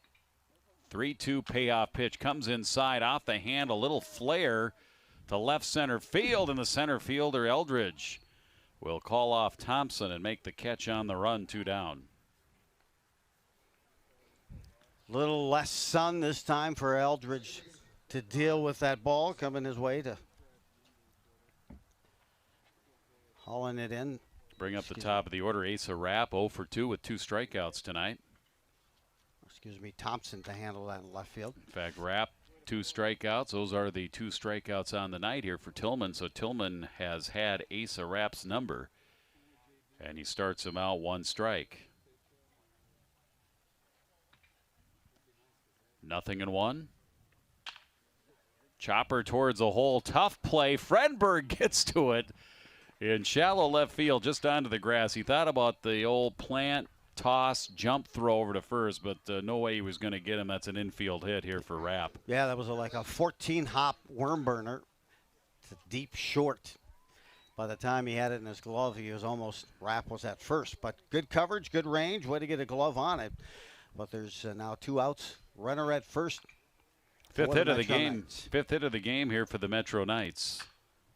And Goodwin bats first pitch swinging, and a lazy fly ball to right field. Lang inching towards the line, and he makes the catch, and the Metro Knights retire top of the fifth. They get a hit, they leave 1. 4.5, still tied at 2. Well, Goodwin took a swing on that one just like he did the last time up. A quick first pitch swing, and that time he got a little 2 underneath it the last time up. Drove on the right center for a double and scored for the Knights this time up. First swing pitch once again, and that time dropped his hands below the ball for the flyout. So, 5th inning, bottom of the 5th. Let's see if the Bucs can counter and regain the lead. As I mentioned, the Metro Knights were scheduled to play and host the Andover Aces, but Aces needed to complete their Metro Mini conference game, or league game rather. So they had that scheduled, forcing the Knights to take on a new opponent, and I've been trying to find out who that is, but St. Michael did win the American Legion Division I baseball championship. I am confirming that now. They defeated Eden Prairie. Of course, both of those teams move on then into the Central Plains Regional. And St. Michael, of course, out of District 10, and North Hennepin. They will play Wednesday in the Central Plains Regional in Rapid City, and they'll be playing the Legion team Harrisburg Legion. That's out of and near Sioux Falls, South Dakota. So good luck to both, not only St. Michael, but Eden Prairie as well, moving on to the regionals and a chance maybe to make a run at the American Legion World Series. Anoka Bucs here as we move to the bottom of the fifth. Heart of their order, Wells, Fredenberg, and Reeder in a 2-2 game. Anoka scored a run in the second, one in the third. Wells trying to start something here offensively. Wells, a strikeout and a ground out, 0 for 2 tonight. Always appreciate JD's help when we broadcast Bucs games, getting us records and lineups. They do a nice job of updating their stats, too. That's one of the things that is very nice. One strike pitch here to Wells, swing and a miss on the off-speed breaking ball, 0-2. That's just a nice effort when you can go to the team website, the team's online website for the Metro Mini, and rosters up to date, stats are up to date. Joe, we can't state enough to these teams that do that, how appreciative we are of those teams that do that. It's much appreciated. Boy, it sure allows you to be much more prepared for each of these games. A 270 hitter. Anything to make us sound smarter, Joe. 1 ball, 2 strikes, and Wells swings over the top of that Farfan breaking ball, and he's down swinging, 1 out, and that's double-digit strikeouts here for Farfan, his 10th strikeout of the game. We mentioned it's kind of been feast or famine for him. 10 strikeouts, he's walked 5. He's given up a couple hits here tonight, but the strikeouts have been key. He struck out 4 in a row now. He struck out 3 in a row to end the 4th, and now J.D. Wells to start the 5th. Trent Frenberg, last at bat, solo home run to left. He bounces this one to first, and it's through the wickets. Gritzmacher has it go through his legs and into right field. And Fredenberg will be safe. It'll be an error. Second one of the night charged here to the Metro Knights. We got a 1-out base runner. Yeah, that time he got up there and he put a fastball on him outside part of the plate versus the curveball he tossed him when he went yard his previous at bat. And you could see Fredenberg there just tried to get the bat head out there, and a 2-hopper to first, and as you mentioned, between the legs of their first baseman, who's had some nice plays, scoops earlier, but that one he was backing up and caught it between hops. And Gritzmacher gives up the air, and a runner now at first with 1 out for the Bucs. And he's holding with the runner at first, Fredenberg. Reagan Reeder, a couple of strikeouts tonight. 0 for 2. Like to put the ball in play here with 1 down. Fouls it off to the right, off the screen. 1 strike to Reeder, 250 hitter entering the game tonight. I'll tell you, he's starting to dial in that breaking pitch. Is Farfan. He had some trouble with it early on, first couple of innings. But he's dialed it up now. And as you mentioned, Jim, 10 strikeouts already, and we're just in the bottom of the 5th. Here's his long set. Farfan to the plate. Oh. Just a bit high. 1 ball, 1 strike. And that fastball, not only the velo, but he's got some movement. Definitely an explosive fastball for the southpaw. The 1-1. Swing and a miss. Tough to catch up with that. 1 and 2. It is, boy. In on the hands. Reeder, who's an excellent hitter. Now about 450 this season for high school, but boy, he's in command out there right now. He's ahead of him, 1 ball, 2 strikes with 1 out. Fredenberg over at first gets his lead, and he chased the ball in the dirt, swing and a miss. Reeder down swinging. And that's another strikeout. The last 5 outs have been strikeouts here for Farfan. 2 down here. Piero, there you get a look at the swing. That time it was the breaking pitch. Good job to scoop that as well. And you know, you got to have confidence in your catcher that when you're going to throw that ball that low towards the back foot on a breaking pitch, he's going to be able to dig that thing out or at least block it. Lights coming on here at Castle Field. That'll leave it up to Logan Piero. Off-speed pitch high. Ball 1. Piero walked, was picked off, struck out looking back in the third.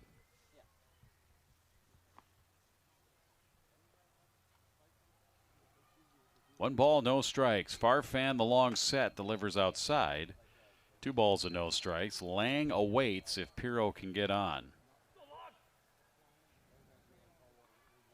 Came inside last time to get the punch out on Piero. Fredenberg gets his lead at first. Farfan to the plate.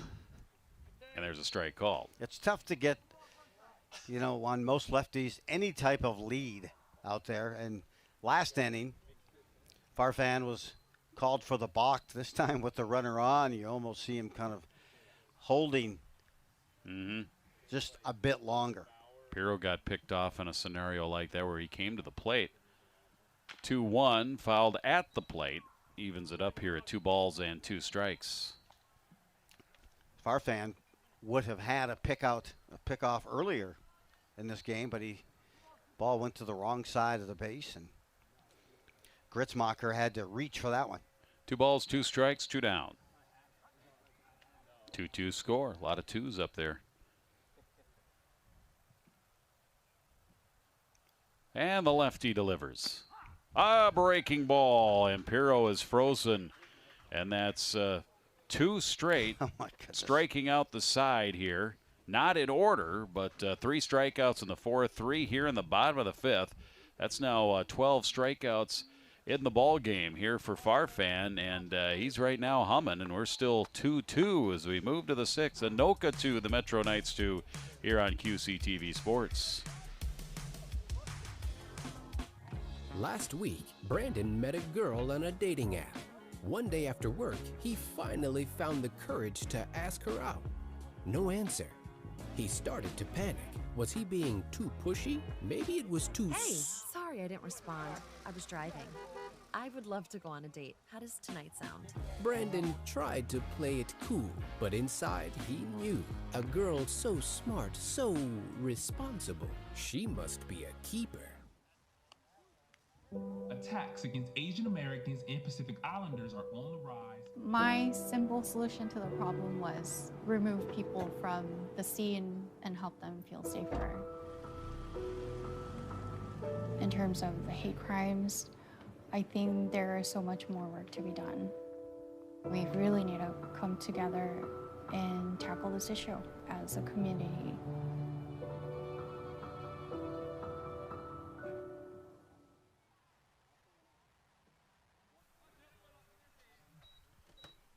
Jim and Joe back here with the Metro Knights leading it off in the 6th inning, and here's one down the line into the corner on the leadoff hitter Josh Hatano off of his bat.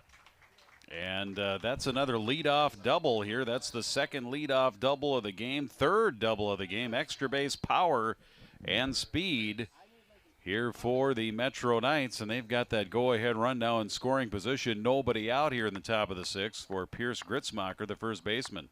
Yeah, not the guy you want to face. He's certainly due. RBI sacrifice fly, his last at-bat, and we may be making a pitching change here as or giving someone time to warm up or put together a strategy. You wonder, should you walk this guy? Because Fritzmacher leads the team in RBIs. He's 0 for 2 tonight. Actually 0 for 1 because he does have a sacrifice fly and an RBI.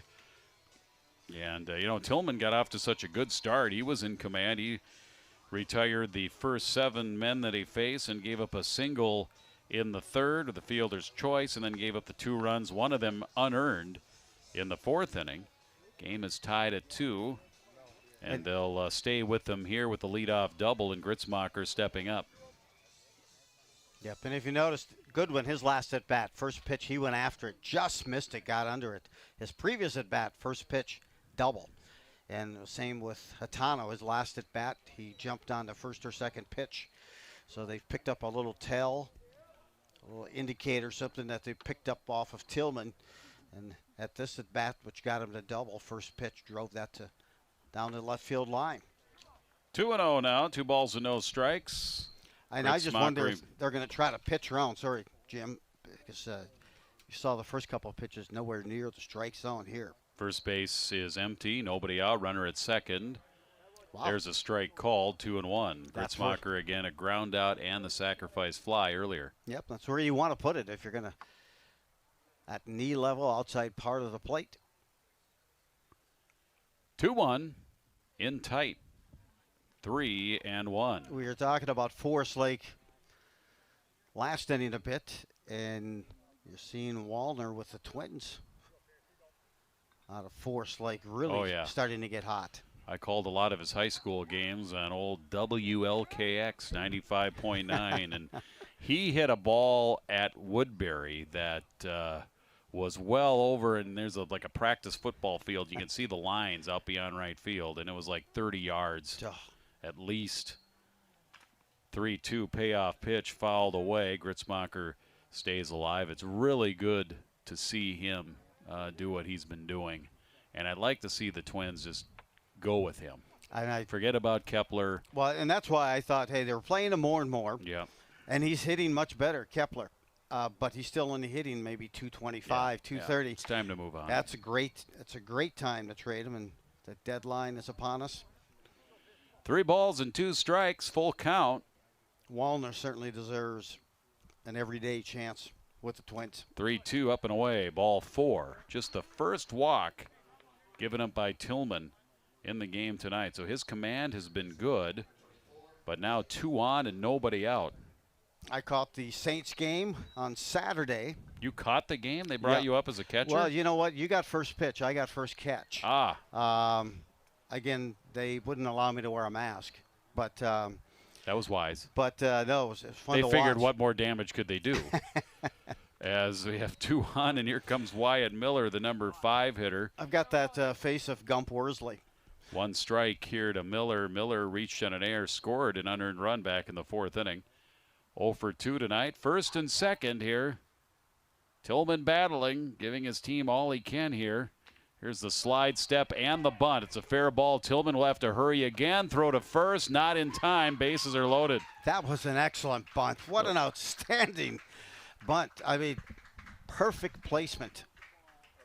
Yeah, and a bunt base hit. So the double, the walk, and now the bunt base hit. And Zach Evenson will bat. He grounded it to second, doubled, and knocked in a run in the 4th.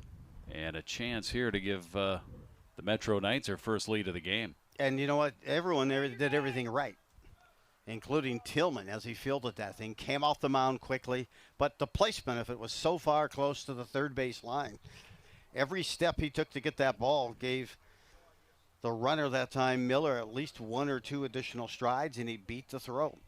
And the throw was a strike. But I've had a chance to interview Louis Varland a couple of times, and he went out and pitched on Sunday, but we had a chance to talk to him or connect there on Saturday night for a bit. 7th hit of the game for the Metro Knights to load it up on that bunt base hit. He was just trying to move guys over, and that was just a beautiful bunt. Tillman didn't have a chance. And the first pitch here to Evenson is the ball, 1 ball, 1-0. Off-speed breaking ball also misses. 2 balls and no strikes. Mentioned Evenson with a double and a run batted in. One of the 3 doubles that the Metro Knights have knocked around the ball yard tonight. 2-0. This one pulled foul. Almost the first base coach down there had to do the limbo to get out of the way of it. That looks like it's Austin Brandt, the first baseman / catcher out of Plymouth. Had to do the Matrix thing to get out of the way of it. Neo, Mr. Anderson over down the first base line. 2 balls and 1 strike. Reaching out, just making contact. Slow roller to second. Wells will have 1 play to first. He'll get the out. That'll score the run. And the Metro Knights take their first lead. It's 3-2. Well, not the result. I'm guessing what Evenson wanted, especially since he shelled one on a 1-hopper to the fence in right center his last time up. Scalded a foul ball on this previous pitch this time.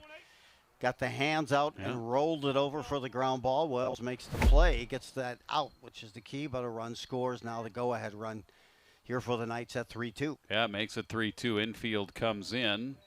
We'll give him an RBI on that, going the opposite way with the bases loaded. And the batter is Sam Gary, the catcher. 1 ball the count. Gary 0 for 2 tonight. First pitch missed. That one a called strike. 1 ball, 1 strike to Gary. Grounded to the pitcher and grounded to third. He's got Gritzmacher at third, Miller at second. First base is empty. Fouls this one. That one had some weird spin on it. Nice play by Tillman. Checks the runner at third, and then the Ephus pitch over to first. And Pirro is there to grab it. And we have 2 down. And the most important part here for the Anoka Bucs is that the runners stay put at second and third with 2 down, and the DH Parker Hepsch will bat. Yeah, and now the infield can exhale a bit, move off. They're all on the grass. That last at bat, that was a strange spinner. In fact, the umpire's going to give him a new ball. Yeah, Tillman did a nice job playing that weird spin as it broke away from him. But was able to grab it, made the smart look over to third, make sure nothing funny was going on over there. And now with 2 out, here's Hepsch. Single and a ground out, 1 for 2. Takes a first pitch. It's a breaking ball, and it's a strike. The breaking pitch, and you could see that really pushed that front foot of Hepsch down the third base line, stepped out. The 1 strike. Bounce to third. Reeder will play it in foul territory. No balls and 2 strikes. So the bases were loaded with nobody out, and Tillman has a chance here. He's 1 strike away from minimizing the damage and allowing just the 1 run, the go-ahead run here in the top of the 6th. That could be seen as a major victory if he can get the out here. Hepsch hitting for the pitcher Farfan. The 0-2 is in the dirt. Good block by Vitens. 1 and 2.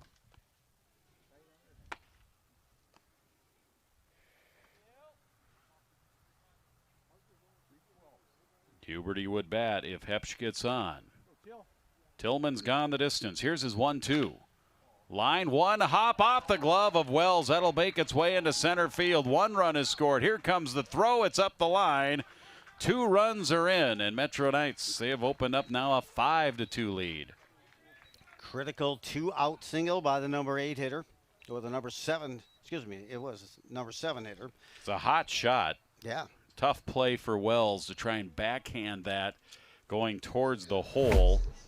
You'll see the replay here. It was a hot shot, 1 hop. Just fortunate to get any leather on it. Yeah, gets 2 runs batted in there. Huberty with a slow bouncer played by Tillman. He'll throw it wide of Pirro. And heading to third is Hepsch. He's going to round third and come in as that ball goes down the line in foul territory. And Hepsch comes all the way around on that play. And Huberty then ends up at third. And now it's a 6-2 Metro Knights lead, and we go to the top of the order. I'll tell you, third bunt tonight. I think that's the third. And that time, they made him pay for the throw that went up the line by Tillman. Tillman's had to burst off that mound. And those bunts have come well placed right near the third base line. Well, a 3-run inning, now a 4-run inning. Breaking open a 2-2 game, and now it is 6-2 at the top of the order for the Metro Knights. Asa Rapp, 2 strikeouts and a base hit, swings and misses there, and it's 0-2.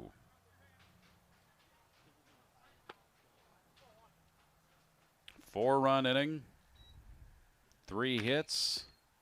This is right back to Tillman, and he'll throw it over to first. 1 hopping, and Pirro will grab it. Tillman not happy with the results there of the 6th inning as the Metro Knights come up big. 4 runs, 3 hits, and they leave a man at third. There was an error as well here in the inning. Charge the Anoka Bucs will go to the bottom of the 6th inning, and the Metro Knights have themselves now a 4-run lead, 6-2. Yes, they have, and the Bucs have yet to put up a crooked number. A couple of single runs in the 2nd and that 3rd inning. That gave them a 2-0 lead at the end of 3. Unable to push across anymore as the bases were juiced on one of those occasions. But it was at that point, it seems like that's where Onis Farfan kind of hit his stride and started to hit that next gear.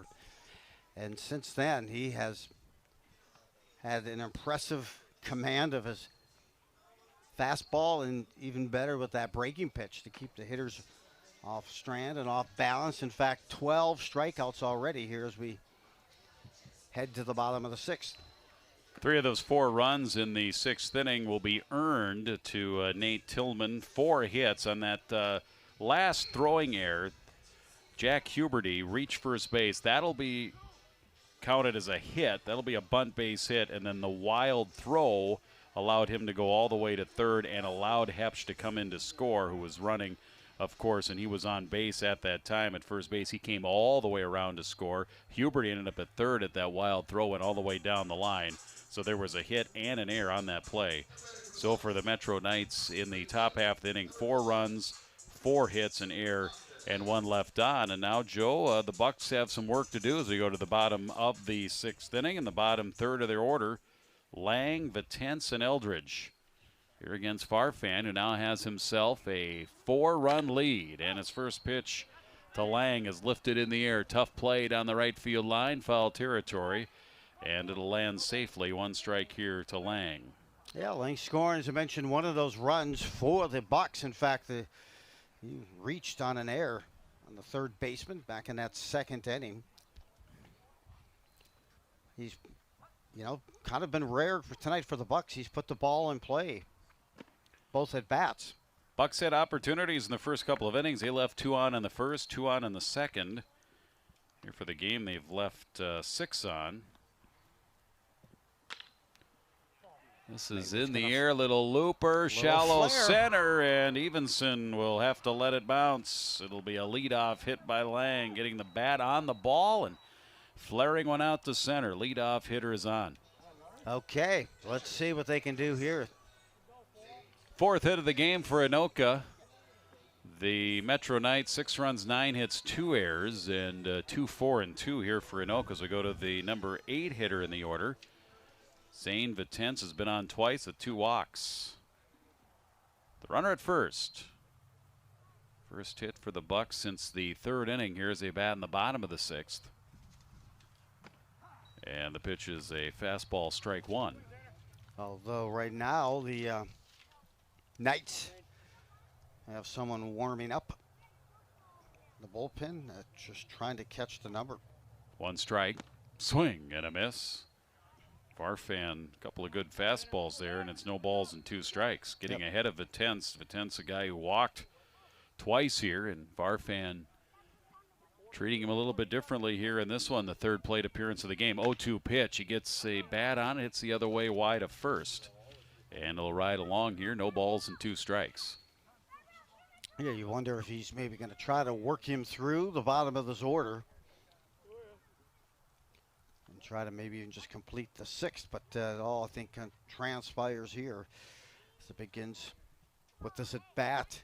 Anoka batting in the bottom of the 6th inning. It is a 6-2 deficit for them. Pitch in the dirt. Vitence has a 1-ball, 2-strike count to him.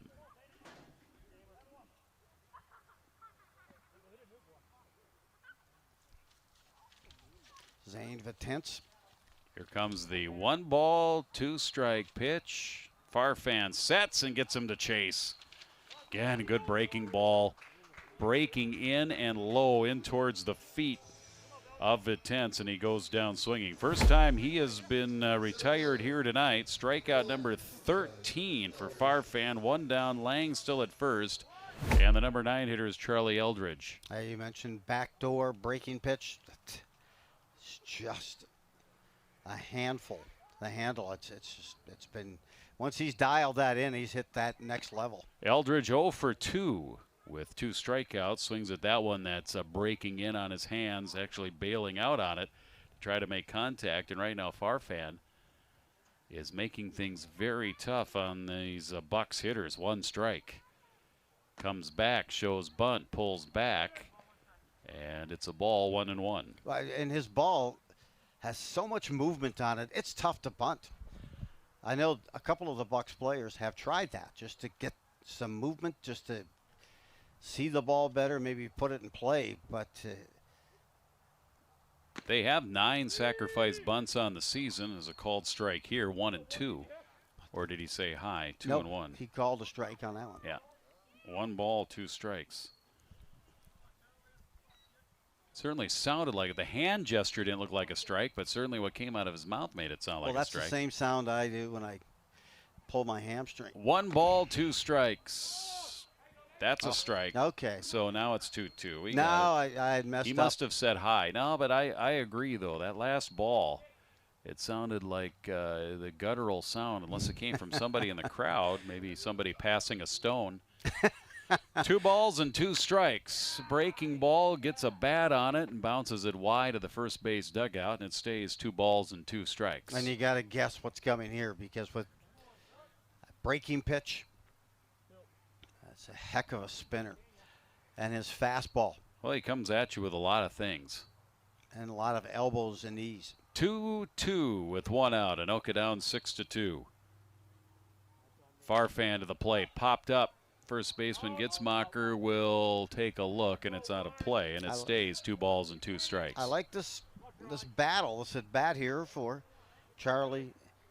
You know, Eldridge, he's had a couple of tough at bats already tonight, but he's been battling, extending this at bat. Good battle here, trying to stay alive with 1 out and the runner at first. That's Lang. 2-2. He does make contact. Little slow roller Farfan, really first time of the game. Forced to make a play, and he fires it over to first. Eldridge retired, 2 down. Lang moves to second. We go to the top of the order, and Nate Tillman. By the time Farfan released that ball, it was, boy, that was a BB, a P he threw to first. He threw it like a 90-mile-an-hour fastball over to first. It was almost like a drop down. If I'm at first, I'm trying to find where the heck is he releasing that ball from. But, yeah, a P to first for the out. Nice job, and so we flipped the lineup for the Bucs. He's feeling good right now. His team has given him a 6-2 lead. And with 2 down, Lang at second base. Here's Tillman. A single, a walk, and a strikeout. 0 for 2 tonight. Hitting .320 entering tonight. Swings and misses the first Farfan offering, 1 strike. Tillman's success early on Farfan with that single to right field and walked. Struck out his last time up, and I'll tell you, he's just got him. 0-1. Another swing and a miss. I know. Climbing the ladder that time. Yeah. Tillman couldn't catch up to it. 0-2. As the game's gotten longer, he's definitely gotten stronger. Yeah, we talked about him. He's one of those guys that seems like he's got that rubber arm, where his velocity has been picking up as the game's gone on almost. No balls and 2 strikes. Off the end of the bat, popped up right side. Gritzmacher looks like he's going to have a play on this one in foul territory. And the Bucs retire in the bottom of the 6th. They do get a hit, but they leave a runner on. And we played 6 full as we move to the 7th. Metro Night 6, Anoka Bucs 2. It's Town Team Baseball here on QCTV Sports.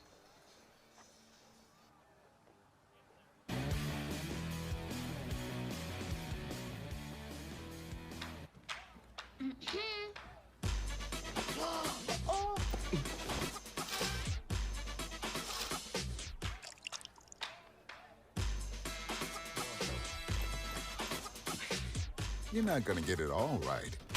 Just make sure you nail the big stuff. Mama! Like making sure your kids are in the right seat for their age and size. Get it right at nhtsa.gov/the right seat. Can I get the now bar, please? $1. Have a good one. Got it. Hey, what's going on? Hey. Let me get a now bar. Sure. $1. Appreciate you. Got it.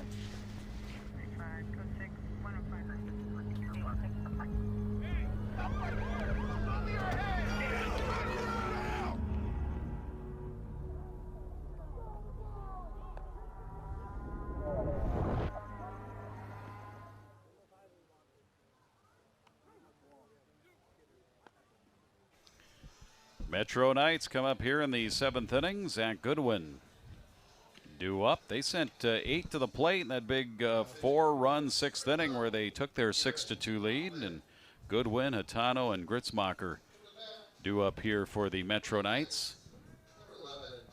And they'll be facing a new pitcher here for the Anoka Bucs, Garrett Hoffman, in relief of Nate Tillman.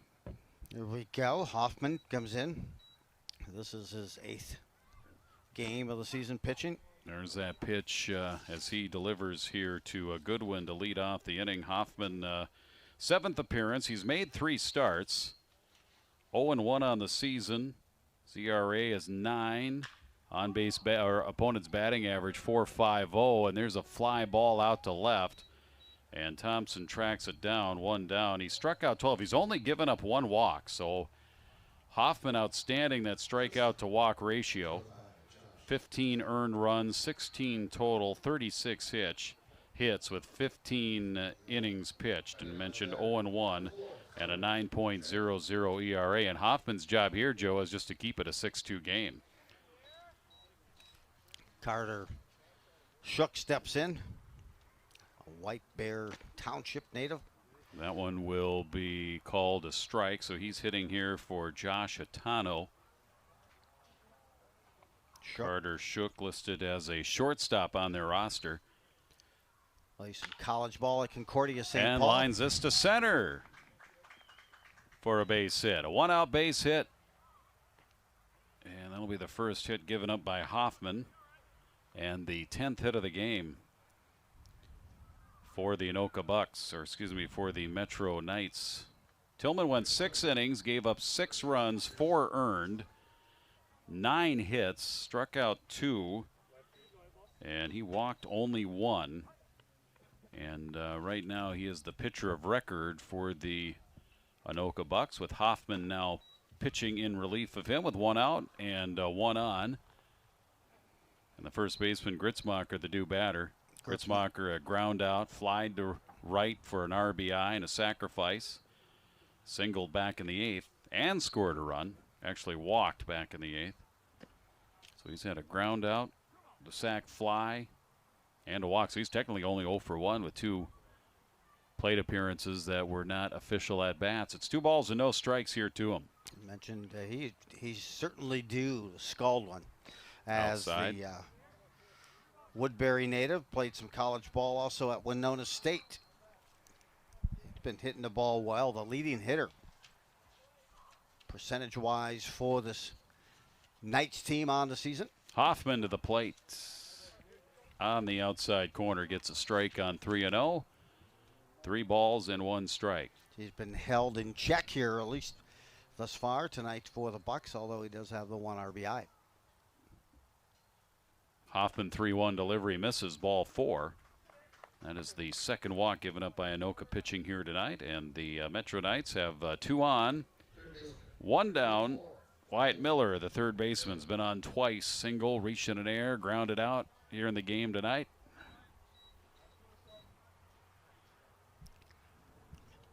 Kind of had that nice, I believe he had the bunt last time up. As we look here. Swing, and he fouled it back. Getting 1 strike. Up there, gripping and ripping. But yeah, see these teams as gets to the close. Right now, you're really trying to kind of player manage who you want to toss. Last game of the regular season here for the Bucs. 1 strike from Hoffman. And they want to make sure they have all hands on deck. Especially the pitching as they begin their postseason on Friday. They'll open up against Centennial coming up on Friday right here at Castle Field. 7:30 scheduled first pitch. Floats that one across for a called strike, and it's 1 ball and 2 strikes.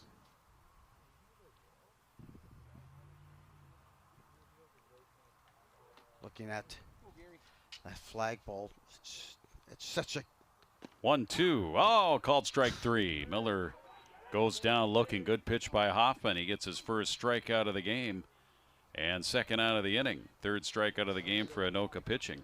Mentioned that they play at Centennial. We were talking with manager Wells about the difference between this ballpark and the ballpark that Centennial plays in. And, of course, they're not playing at Centennial. They'll play at Wintercrest on Saturday, then 2 to be determined on Monday. But the Centennial field, center field's only 250. Correct. Compared to, or excuse me, 350 when compared here to 398 at Castle Field and 325 down the lines with some deep power alleys here at Castle Field. 1 strike to Evenson. Hoffman starts him out. Yeah, he said Reeder hit one to dead center. That was Swing. no doubter. And a miss. Evenson, no balls and 2 strikes. Zach Evenson, center fielder for the Knights tonight, grounded to second, RBI double, and then an RBI ground out. He has 2 runs batted in. The Knights leading it here 6-2 in the top of the 7th.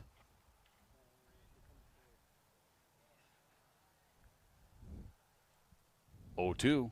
Swing and a miss. Got him on 3 pitches, and that's it here for the Metro Knights. Nice job by Hoffman climbing the ladder. 0-2, getting him to chase a high fastball. And the Knights are down here. They get no runs, a hit, and a walk. They leave a couple on here in the top of the 7th inning. We'll go to the bottom of the 7th. Here come the Bucs, and Cole Dingy they is need now some runs. pitching on that mound here tonight. Like that name. Yep, Cole Dingy out of Roseville, Minnesota, gets his first look at the Bucs tonight. As an impressive evening for the lefty, as he dominated. Once he got things settled in, Farfan just dominated. The line on Farfan, 6 innings pitched here in the game tonight, and gave up just the 2 runs. 1 was earned. Gave up a total of 4 hits only. Struck out 13 and walked 5. So the Farfan numbers very impressive here tonight. The starter for the Metro Knights, and now Dingy will come in and take over and see what he has here. See if he can, if a different pitcher can bring some spark to the Bucs. But we just ended the night for one of the lefties. Here's a need to know by Joe for you, and the reason why this date sticks in my mind, but it was actually on this date.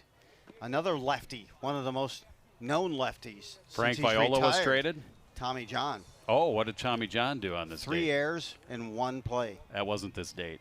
It was on the 27th. To break it to you. No, yeah, but it wasn't on this date. I'm sorry. I meant to say the 27th on the date that they had played. I see what you're saying. Was stuck in my head. I did say on this date. No, that's fine. I do a radio show where we do this date in history, so it was unfortunate for Tommy John that he was three errors in the same play. In 1 play, and Have you seen the video? You've seen the video for it? It's he bobbles it, then he throws it away, and then he cuts off a bullet of a throw from Dave Winfield in right field that was going to get the runner at home, but instead he cut it off, and then he spun and turned and threw it into the dugout. Another guy came around to score because he got an extra base.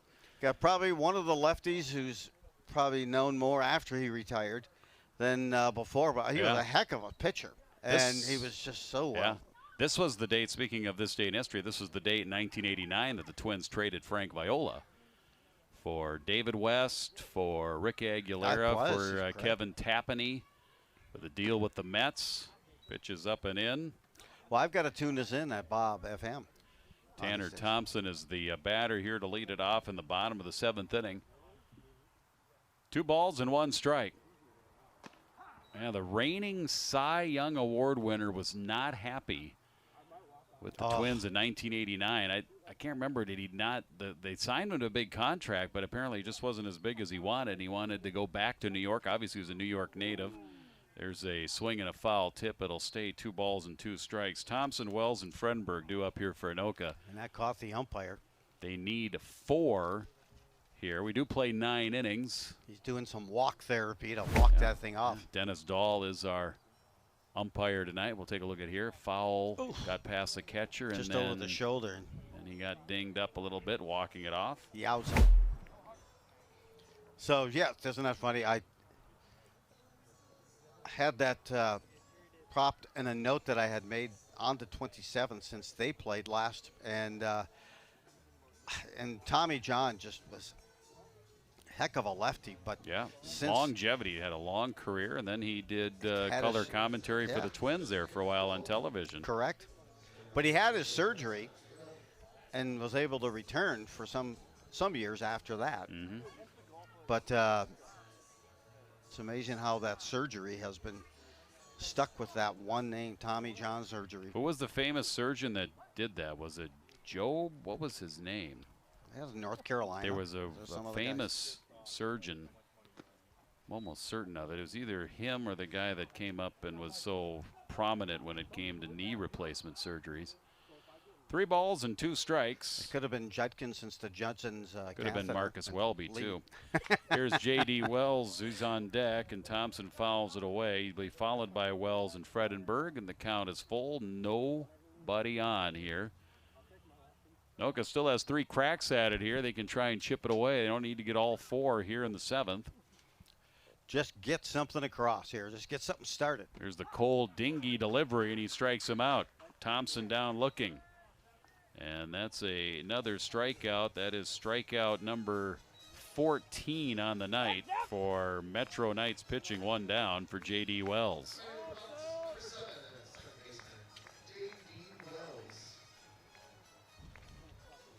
Wells on the season, we've mentioned his average around 270, but an on-base percentage of 358. Little looper off the handle to second. Rapp takes it on the hop over to first, 2 down. Wells out on a pitch. 2 outs, and that'll leave it up to Trent Fredenberg. 2 hits on the night. He has 2 of the 4 trips here and safe base hits tonight for the Anoka Bucs. And, of course, that includes the solo home run. That was, Joe, you can attest to this, it was a no-doubter. It was. That was scorched. Whoa. That was like a bottle rocket that left. And sitting on the breaking pitch, and he got it. Belt high. He's been on base 3 times. Here's another one. This one is roped to the corner, and that is a fair ball. Fredenberg wheeling his way, and he'll stand up easily for a double with 2 outs. And Fredenberg hitting the ball well. That's his 3rd hit of the game. He's been on 4 times. That includes an error back in the 5th. Yeah, and I'll tell you what hands. He's got such quick hands. And Gets we'll on top of the ball here. You can see he keeps his hands inside the ball. At impact, wow. Just a good swing going for Fredenberg heading into postseason. Dalton Hoffman will run for him over at second base. And now Reagan Reeder, who has struck out 3 times tonight. Fredenberg came in hitting 292. He's going to be pushing the 300 mark with his 3 knocks tonight. And his 14th run batted in earlier as well, and first home run. Reeder would like to get and put the ball in play here. 1 strike pitch. Call the ball 1-1. Right down the line. Just laced. Boy. You could tell the top spin on that thing too, as he.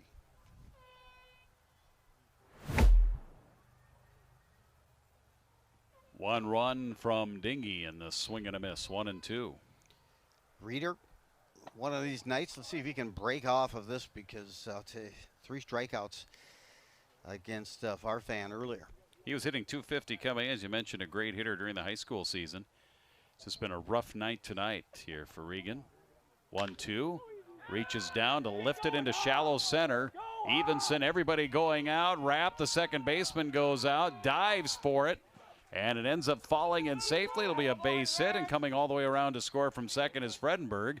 And there's an important run here for the Anoka Bucs. They cut it to 6-3. Good job by Reeder, just making contact, and he's rewarded, and he breaks out of his mini slump here in the game and gets an RBI hit. Yep, you know, isn't that funny? It just works that way. You're not seeing the ball well.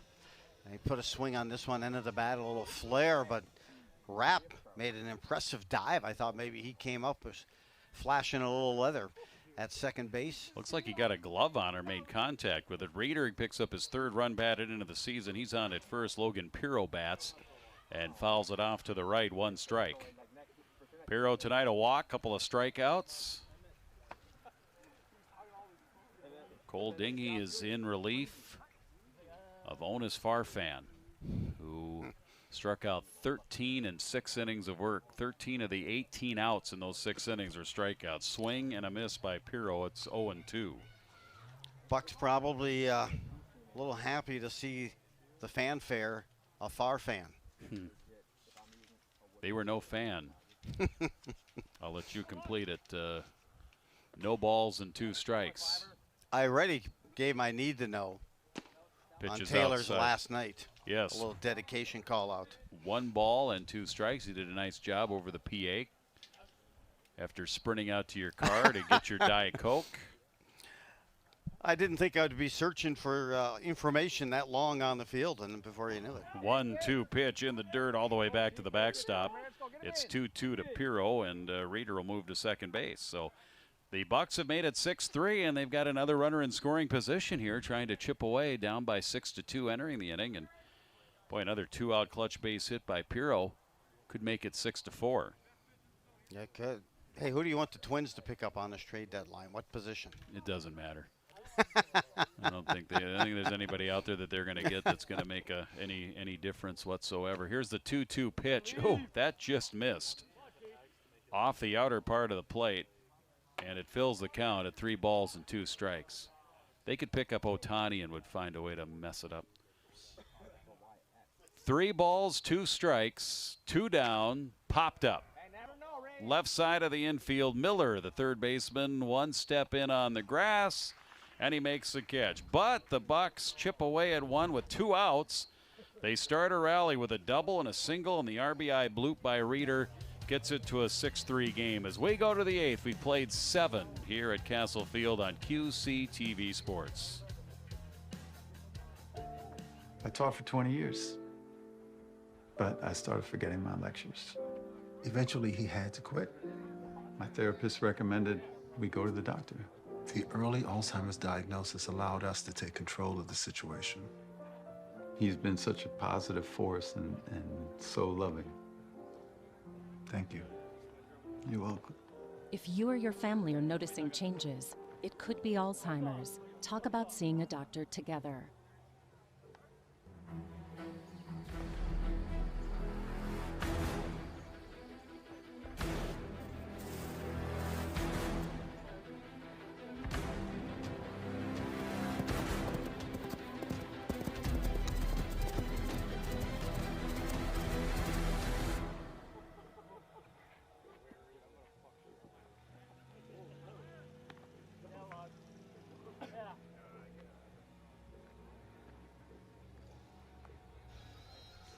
Beautiful sunset here in Anoka, up on the plateau, part of the Anoka Sand Plain. Speaking of the fan. There is the fan. The fanfare for fanfare, Far Fan. Far Fan, and that's a great view. Wow. We got the sun setting in one horizon. The other horizon, we've got a beautiful, if it's not full, I don't think it's full yet. Is it waxing or waning, Joe? Do you know, waxing? I thought it was waxing. waxing. Are we a waning gibbous moon? Are we I waning? usually get are we corrections waxing? via text if I'm wrong. But, right. Well, you get really hairy I at thought a it full was smoky, moon. So was the is sun's name. it pre-hair or post-hair? The sad part of it, it isn't all on the top of your head, right? It's, same yes, thing with me. Ear hair. But 1 ball and 1 strike. Here come the Metro Knights. Top of the 8th inning, enjoying a 6-3 lead. Garrett Hoffman starting his second full inning here for the Bucs. And in the dirt, 2 balls and 1 strike. Wouldn't that be something if you're a bald man and you're a werewolf and a full moon comes and you become a werewolf but none of the hair goes to your head? Bam! Wouldn't yes, that be sad? It is, wouldn't it? That'd be just a tragic turn of events. A sad commentary, really. As that one's fouled away at evens account at 2 balls and 2 strikes. With Sounds like Hepsch a on reality deck. series, really. Hepsch and then Huberty, bottom third of the order here for the Metro Knights, trying to pick up their 16th win of the season. Bryce Campbell here for the Knights out of Yeah, but it's not Gary. New Hope. That's number 10. Yep, Bryce that Campbell. One's fouled away. Playing some college ball at Century College. At the high school at Robbinsdale Armstrong. Bryce Campbell. Gary had gone 0 for 3. So the pinch hitter here in the 8th inning, Bryce Campbell, 2 balls and 2 strikes to him. And it's outside. 3 balls and 2 strikes.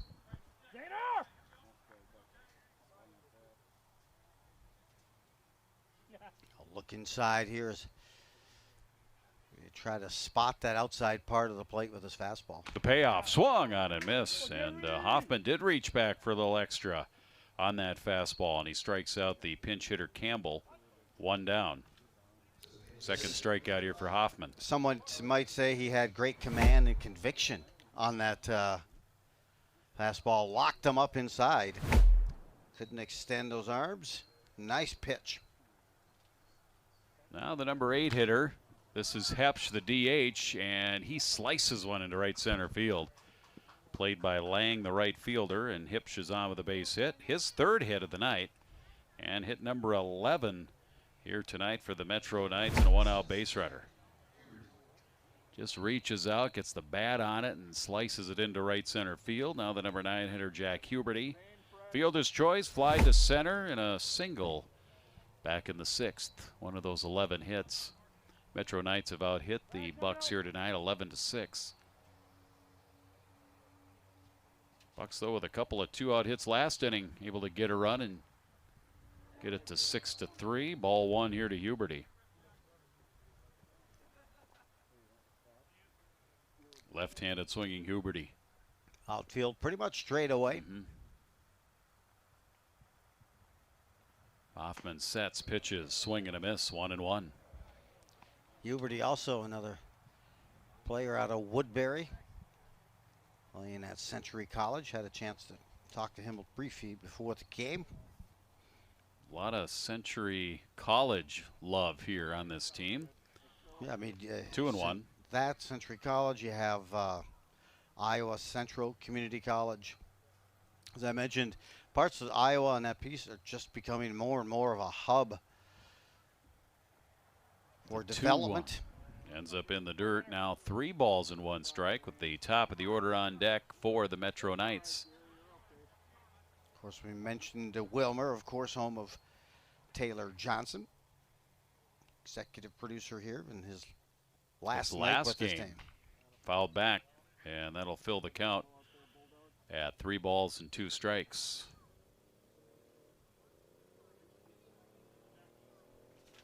Metro Knights Skyline League. There's to be a Skyline Conference for high school sports way back when. 3-2 payoff, and it's ball 4. Well, you didn't chase. Gave 2 it a on thought. and 1 out. That's the second walk given up here by Hoffman. Second consecutive time, or actually the 3rd time now he's reached base for Huberty. Top of the order, Asa Rapp. Rapp tonight, couple of strikeouts, single, ground out, 1 for 4. Struck out twice against Tillman. And first pitch swinging here, pops it up in the infield.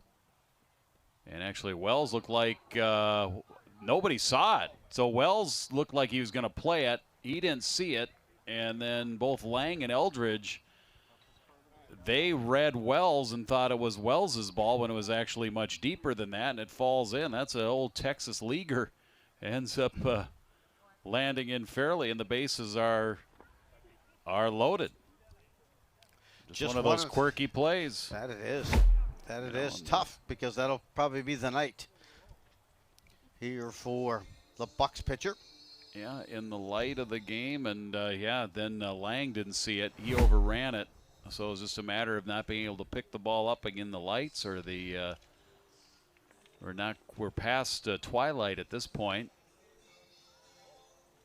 But that'll load them up here for the Metro Knights. Fredenberg looks like he's going to take the ball, pounce his way in. He's not had a whole lot of pitching this year, but it's the last game of the season. I have him for just 2 innings pitched so far this season. Yeah. 2 appearances. This will be his 3rd appearance, all in relief. 2 innings, 5 hits, 4 runs, all earned. Walked 4, struck out 2. Yes. ZRA at 18.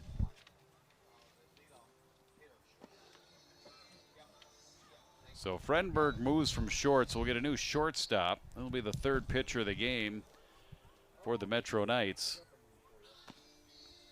Fredenberg will come in here and try and keep this a 6-3 game. Bases loaded and 1 out, and that is the moon there. And I am just so curious. I want to find out Well, if someone was listening, what phase is the moon in? I would certainly, she'd correct me in a hiccup. The current moon phase today is a waxing gibbous, so it is just before a full moon. Didn't I say waxing? So your hairy day is still yet to come, Joe. Dang it. So I've been getting close to a full moon. Been trying to grow out my Joe flow. It's beautiful. It takes a nice look. Let's takes just watch a that. year Let's to forget grow about up. the game and just keep the camera on that moon for a while. Maybe we'll sing songs about moons. Blue moon over Kentucky. Well, is that your favorite country song with the moon involved? No. There's even the man in the moon is crying. There are a lot of songs about the moon. I thought I was going to be out of here by now. The other moons, too. Jupiter has how many moons? I think they're still counting how many moons Jupiter has. So the new pitcher is Fredenberg, and he's going to face Zach Goodwin. Goodwin, the due batter. And here's a chance for the Metro Knights to really open this one up here. Goodwin tonight flied to center, a double, flied to right, flied to left. So he has flew out to each of the outfielders here. You don't see that too often in a game, but also a double and a run scored in that fourth inning where the Metro Knights rallied to tie the game at 2. Takes ball 1 on the first pitch here from Fredenberg. Here comes the 1-0 pitch. Now 2-0. Infield in with the bases loaded. And Hoffman moved to short, so it was just a flip. Hoffman and Fredenberg. Pitch is high as Fredenberg comes in with a heat, but it's 3-0. What was it, Tillman? Is it 16 or 18? What is it? Or 19? I couldn't tell with the number. 18, yep, Tillman is at short. It is 18. Goodwin, meanwhile, previous game. And that pitch on the inside corner gets it across when needed here with the bases loaded, and it's 3-1. Previous game at 11-0 win over the White Bear Township back on the 27th. He went 3 for 3. And there's a both bases loaded walk. Get Goodwin an RBI. Everybody moves up. Hipsch comes in to score, and that adds to the lead here for the Metro Knights, makes it 7-3. And an RBI for Goodwin as well on that walk. So back now to 7-3. Fredenberg here to deliver, and this is Carter Shook, bat for Hatano back in the third inning.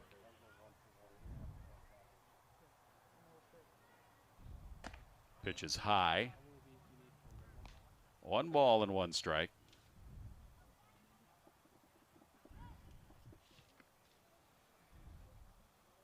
Shook singled in that first plate appearance of the game. 2 balls and 1 strike count here to him after Hatano had gone with a single, a double, and a flyout, had gone 2 for 3. Swing and a miss. Evens the count, 2-2. 2 balls, 2 strikes. 1 out, a run in. Knights have put up crooked numbers every inning. See if they can do the same here. Meanwhile, for the Bucs, straight numbers. Fredenberg that time came over the top. 1 inning, 1 run in the second, bottom of the second, 1 run in the third, and 1 in that 3-2 is high. Past 7th for the Bucs, and that'll walk another run in here. That'll make it now 8-3. And Huberty scores. Runners will move up. Wrap to third, Goodwin to second, Shook is at first. And the Metro Knights adding to their lead here in the top of the 8th inning. Gritzmacher at first baseman here for the orange-clad Knights. Fredenberg throws a strike on the inside part. 1 strike. Still haven't seen the best swing of the night yet for Fritzmacher. Sacrifice fly and an RBI. Walked us last time up. 1 strike here to Gritzmacher, and it's high. 1-1. He's walked the last 2 times, I think you mentioned, Joe. And about a 450 hitter. 1-1. Big cut there. He was swinging for the fences, and it's 1-2.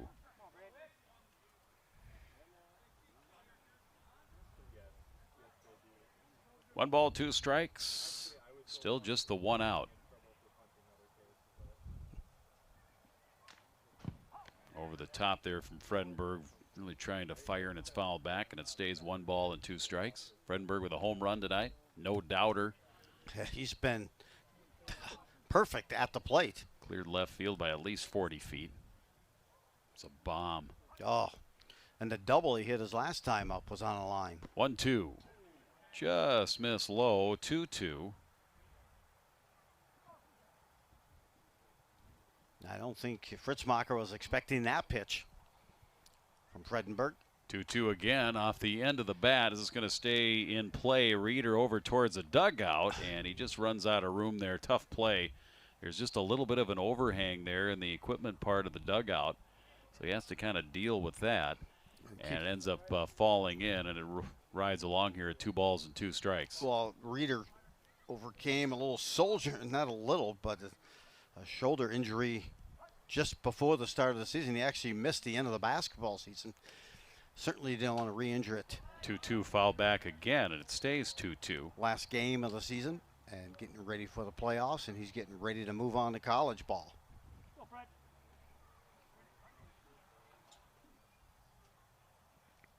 High. Count is full. 3 balls and 2 strikes. Trying to bring a little extra juice on that fastball was Fredenberg. Just walked it up above. Knights have scored 2 here on walks, but this one here is a strikeout. Second out of the inning. Gritzmacher goes down looking, 2 down. Changed the pace on that one. Fredenberg's first strikeout. Second strikeout, excuse me. No, first. The first strikeout of the inning was Bryce Campbell, the pinch hitter, Correct. and he was still facing Hoffman at that Correct. point. Goodwin was the first batter to face Fredenberg here. So Fredenberg with his first strikeout of the game. Batter is Wyatt Miller. Bases remain loaded. We're going to get a runner over at second base here for the Metro Knights. He'll take the spot over at second, get into the game, get credit for an appearance here. That's Jackson Ogden from White Bear Lake. White Bear Lake is technically the home team, the home city, if you will, the host city for the Metro Knights. They play a lot of their games at Polar Lakes Park in White Bear Lake. First 2 pitches here missed to Wyatt Miller. 2 balls and no strikes. Miller, the 8th Metro Knight to bat here in this inning. Swing and a miss, 2-1. Yeah, this inning feels like they've put up more than just a deuce. And they still can. The base is juiced here with 2 outs. 2-1 pitch high. And it's 3-1. If Miller gets on, Evenson is the due batter. Center fielder in the on-deck circle. Anoka's won the last 2 meetings between these teams the last 2 years. They 14-9 last year, and this will be ball 4. That'll drive in another run. And the 9th round of the game here for the Metro Knights.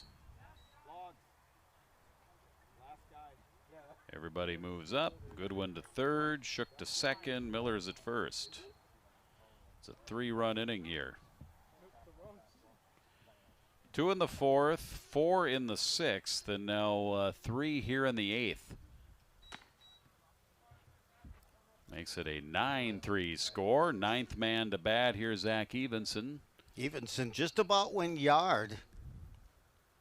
Yeah, one hop the right field fence. Right center. I think that was he pulls it a little bit more. It's out. You know, he pulls it to the right of that right field we may light need stand. A pitching change. Yeah, I think Fredenberg, he's taking himself out. I think it looked like he stepped off the mound. Like I said, I just can't pitch anymore.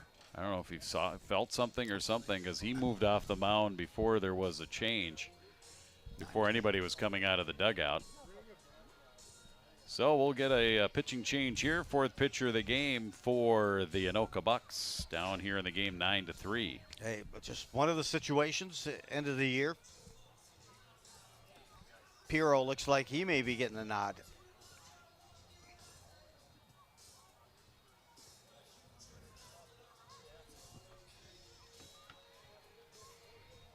We hope it's not anything serious with Fredenberg.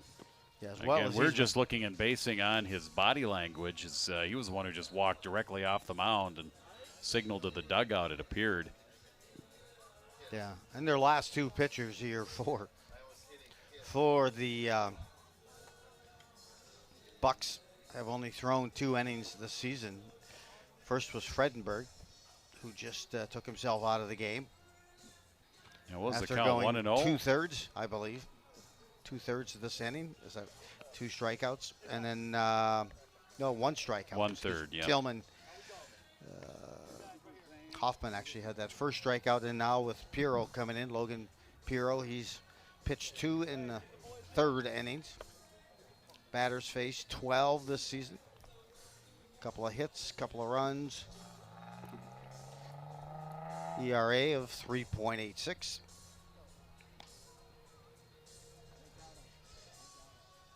As the Bucs came out and jumped out to an early 2-0 lead. And then that's kind of when we saw Farfan. one heck of a Farfan pitching then performance. Right.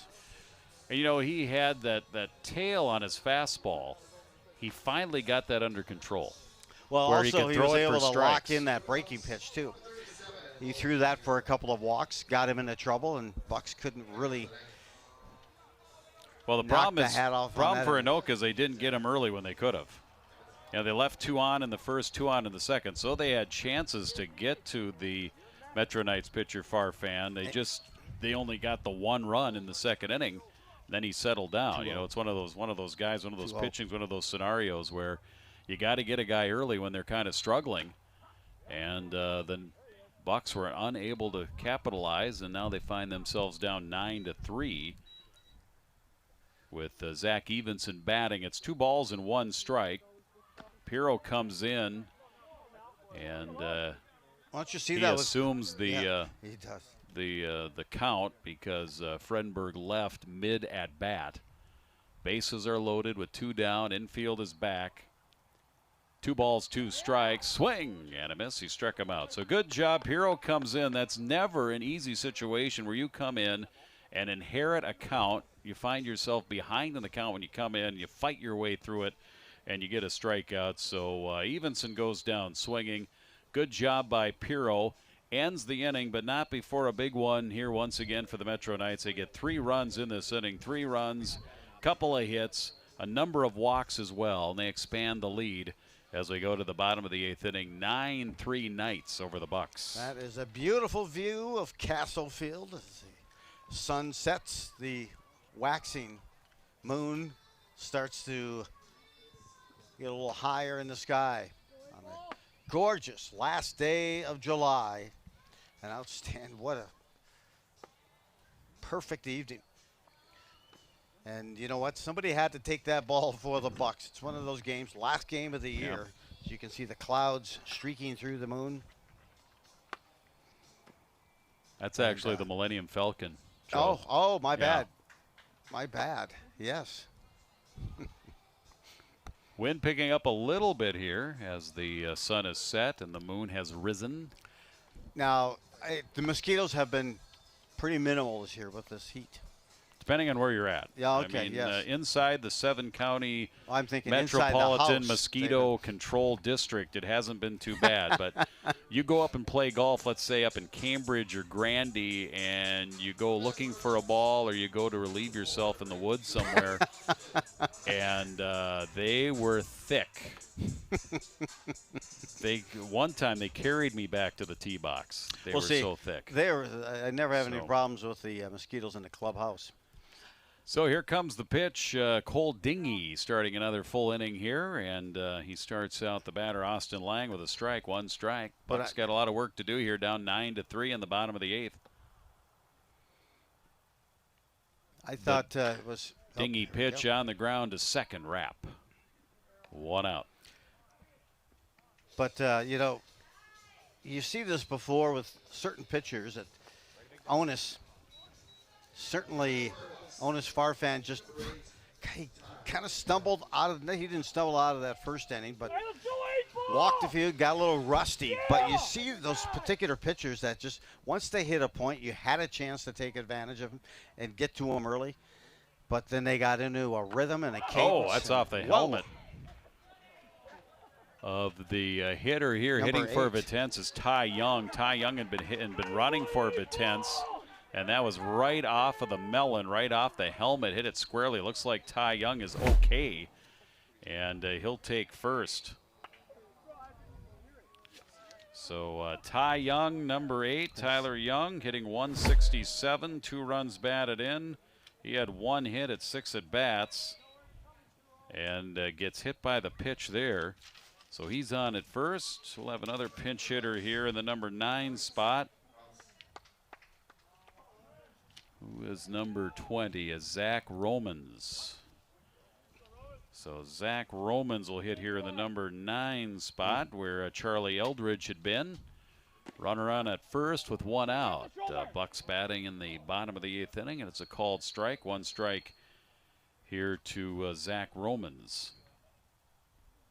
I do not see Romans on the stat sheet. Do you, Joe? He's not, but he just appeared finished magically playing in here. I want to say, gosh, a few other Fortnite guys. tournament? Yeah. 1 ball and 1 strike. And that's low and away. 2 balls and 1 strike to Zach Romans. Trying to get something going here. JD had mentioned his name and also that he was got a just smile on his joining, face. so, Look yeah. at him. He's enjoying getting a chance here. No, he's got some swag to his game. 2 balls and 1 strike, low. 3-1. Eldridge had gone 0 for 3 in that number 9 spot. 2 more cracks at it here for the Bucs, and they're down 9-3. Cole Dingy, second pitcher of the night for the Knights. Bust him inside, fills the count at 3-2.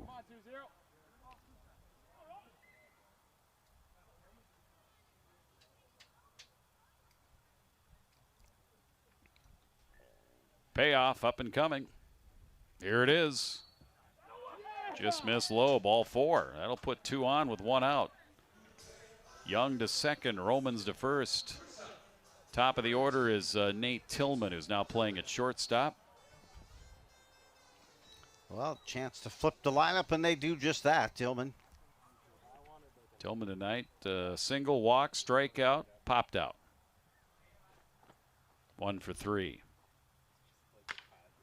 Slow roller to second. Rapp will have 1 play, and that's over to first. Gets the sure out there. 2 down. Runners move up. Young to second, Young to third, Romans to second, and with 2 down, the new batter is Tanner Thompson. That was the pitting definition of a nubber. Nubber to second. That thing almost died before the second baseman was able to arrive, and Wells make that play. If you're just joining us, Onis Farfan, the starting pitcher for the Metro Knights, went the first 6 innings, struck out 13 in 6 innings of work. Effectively wild early, trying to find his stuff, trying to find the plate. He walked a bunch early on as well, and then once he found himself, he was very tough. And he's the pitcher of record right now here for the Metro Knights. Swinging it is Thompson on the ground. Nice play by Rapp again at second. It's toss over to first. And that'll be all for the Bucs here in the bottom of the 8th inning. No runs, no hits. They leave a couple with a walk and a hit batter. We played 8, 9th inning coming up. It's 9-3 Metro Knights on QCTV Sports.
Another new pitcher, J.D. Wells, will now pitch here for the Anoka Bucs. 5th pitcher of the night here for Anoka. Well, you know what? Heck of a leader. Gets out there. He hasn't thrown all year, but you need somebody to grab that ball, take that ball, and get you through this final inning of the regular season. Tillman now playing at second, and Fredenberg is back at short. I think they're going to switch. Nope, they're just going to line up for the throw down.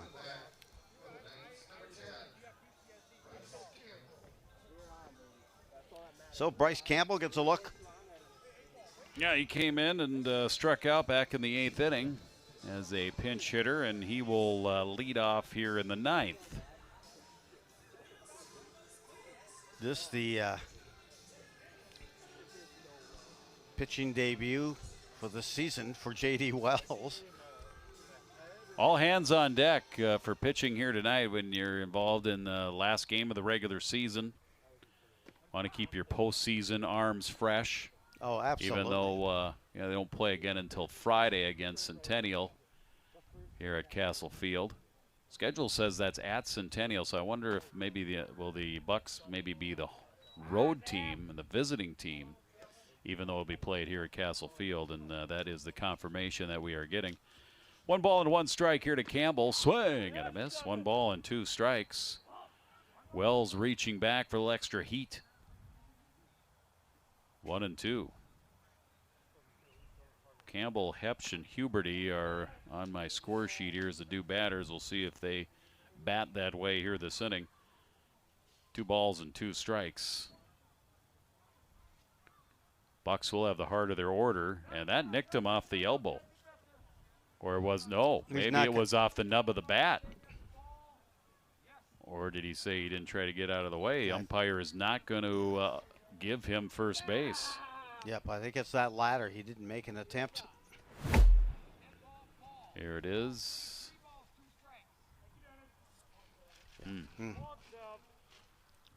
3 balls and 2 strikes. Campbell thought he'd get first. Instead, he steps back in, and the payoff pitch from Wells swung on and missed.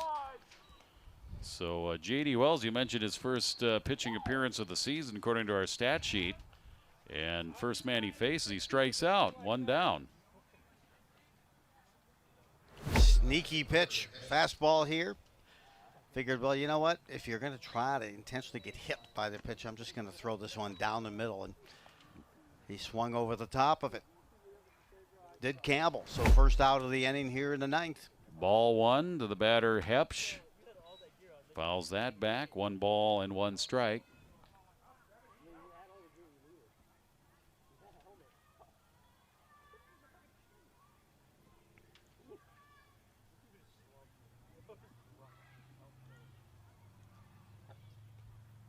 Wells again to the plate. Strike. 1 and 2.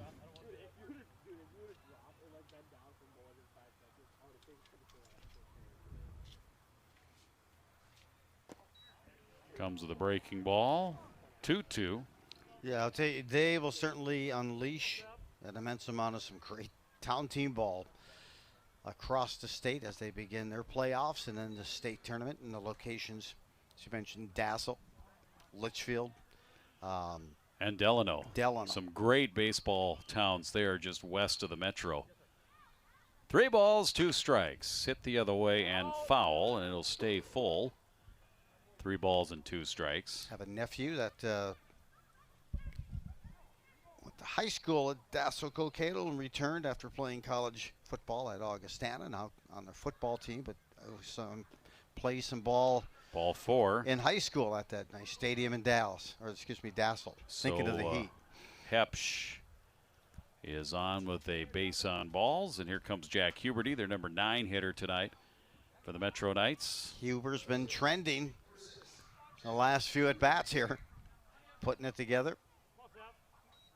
Knights will play 1 more game tomorrow, originally scheduled against the Andover Knights. They'll be playing a team that we don't know who that is. Oh, the Andover Aces. Yeah, that's the Andover Knights. Andover Huskies. What I did had I say? to correct Andover, you. You Andover, had a couple Maryland. on me tonight, so I had to give at least What one. is it? Andover Aces. Yeah. What did I say? Knights. Andover Knights. Ah. And a call out to Kyle Hoppy, member of that squad. So who does Andover play then? Do you know who they play tomorrow then? I don't in a have makeup? that. One of the Metro Mini schools, I wasn't suppose, aware that they or made the teams. change until I had a chance to speak with the representative manager. of the Metro Knights. No, with Ryan Meehan. Ryan Meehan. He informed me. No balls, 2 strikes. Of course, I know it's the Andover Aces. It's been a 9-inning game, Joe, with what do we got here? 16 hits, 17 hits, 12 runs. Was it A 13 lot of action, all strikeouts kinds is of what, strikeouts here tonight. No balls and 2 strikes, and Huberty takes outside. Good eye there. And it's 1 ball and 2 strikes. And the Taylor celebration tour continues tonight through this game. Yeah, we're trying to extend this game as long as we can go. Keep Taylor on the payroll for a little bit longer. Now, he told me he's got a bonus in his contract that if we, the amount of syllables throughout a game, he gets a bonus. 2-2. How can I get supercalifragilistic? Blah, blah, blah. There's a little bleeder to the left side past Fredenberg at short. And in there for a hit. So 2 on and 1 out here for the Metro Knights. We're going to get a runner over at first, it looks like. Are we? Yes? No? No, we just need a coach over at first. Taylor's reminding me of a night here at Castle Field, a Metro Mini game.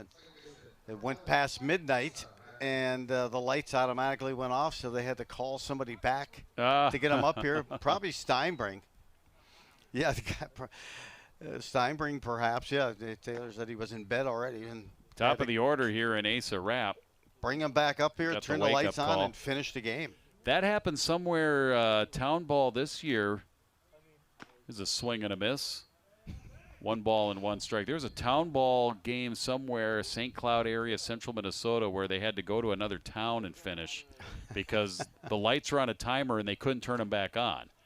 Here's a bouncing foul ball away from the plate, and it's 1 ball, 2 strikes. So they had to pick up and go and play somewhere else. And I can't remember where that was, but I saw a note on that just a couple of weeks ago. So talk about getting the games in and getting them finished any way that you possibly can. That is the charm of the amateur and town team baseball in Minnesota. 1 ball and 2 strikes. The Wells pitch is up high. What's your 2 favorite? balls, 2 strikes. What's your favorite amateur field that you've been to that you I don't sticks know. out in your mind? I really like Brendan Field because it's old and classic, and they've done some nice little renovations. This one's going to be fouled away and out of play. 2 balls and 2 strikes. Of course, this one here is right up there. More modern ballpark. The Mini Met in Jordan. A lot of people like that one. 2-2 pitch hit in the air to left field. Down the line, and the catch will be made, and the out recorded. Thompson out there in left making the catch, and there are 2 outs. That is. How about you? Do you have a favorite other than Castle Field? Schumacher Field is very nice. It's got a nice, obviously Champlin's got a nice ballpark, and then they put another one just south of there. Oh, yeah. Just off of 610, there's another ballpark with a covered grandstand and a press box. Just off of 610. First pitch swinging is Goodwin. Popped it up. Catcher to have a look, and that'll be out of play. Yeah, Taylor reminds me of the field in Hinckley. Yep, and Brendan Field. I grew up in southwest in Minnesota. There's a field out there called Fairfax. Oh, yeah. Home of Dana Kicker. And that field was always, loved the scoreboard. Just that whole environment, the grandstand. They got that Town Ball Tavern at Target Field. They've got a lot of pictures of Oh, great I go that ballparks every there. time. Yep, I love taking a look. 0-1, now 0-2 here to Goodwin. Goodwin, a fly out, a double, run scored, a couple more fly outs. Green Isle, also another one. Got an RBI. No balls, 2 strikes. This one lined on a hop, grabbed at second by Tillman. It'll make the play over to first. Third out of the inning. That's all. Metro Knights retired in the top of the 9th inning. And the Bucs hold them off the board. Good job pitching there by J.D. Wells coming in. First appearance of the season. Gave up a walk and a hit. Got a strikeout and then the ground out there to end the inning. We'll go to the bottom of the 9th. It's 9-3 Metro Knights. Chaska has a nice little field down there coming off of what Athletic, used to be Chaska 212. Athletic Park. And what's fun about it is there's not a lot of cookie cutter ballparks out there. You know, a lot of the ones, especially in the smaller towns, they've built their own grandstands. Isn't it? I love that. They own personality. And then they add on to them, and they add party decks, and they add luxury boxes and various places for a picnic area. And, you know, some have makeshift press boxes. Either they're right behind home plate or they're kind of down the line. And some of them you can't see the whole field. And some of them you have obstructed view, but it's all part of the charm. There's no doubt about that. And there's a book out there, and I don't remember who did it, but there is a book that I think he went out there and he visited every single every single amateur park and every single baseball park throughout the state of Minnesota, and they've got color photos of all the parks. I'm sure you could Google that and find it. It's a very nice full color. You'd call that a coffee table book, Joe. Well, every time I tell my kids, hey, when in doubt, you know, just tell somebody you read the book hardcover. And my son reminds me how obsolete that statement is. Read the book, hardcover, isn't it an e-book? Yeah, an e-book on his Kindle. Cole Dingy will start. It'll be his third inning of work. If he can finish here, he would get the save, regardless of the score of the 3-inning appearance here. And batting to lead it off will be number 2. Lucas Nelson. Lucas Nelson is originally in the lineup and then was taken out of lineup, scratched. Now he is in here as a pinch hitter, and he lines it out to center, and that'll be a one-hopper in front of Evenson out in center field. So nice job there by Nelson. And he is on at first base. First pitch swinging. And now Fredenberg comes up. So he was hitting for Wells. And Fredenberg. Lucas Nelson, 274 hitter, 18 runs batted in, leads the team in that department with a couple of home runs, leads the team in that department as well. Fredenberg added his first homer of the season earlier, a no-doubter, a bomb well over the left field fence back in the 3rd inning. He launched that shot. Single, double, home run. He's a triple away from the cycle. With Nelson over at first, Gritzmacher holding with him there, and it's 2 balls and no strikes here to Fredenberg. Bucs needs 6. And Wells will be running for Nelson over at first. So Wells re-entered in as the runner. Savvy veteran base runner over there. At least I assume he is. 2 balls and no strikes. This one's going to be lined to center. They're going to hang up for Evenson. He'll come in, and he won't be able to make the play. It'll land in front of him.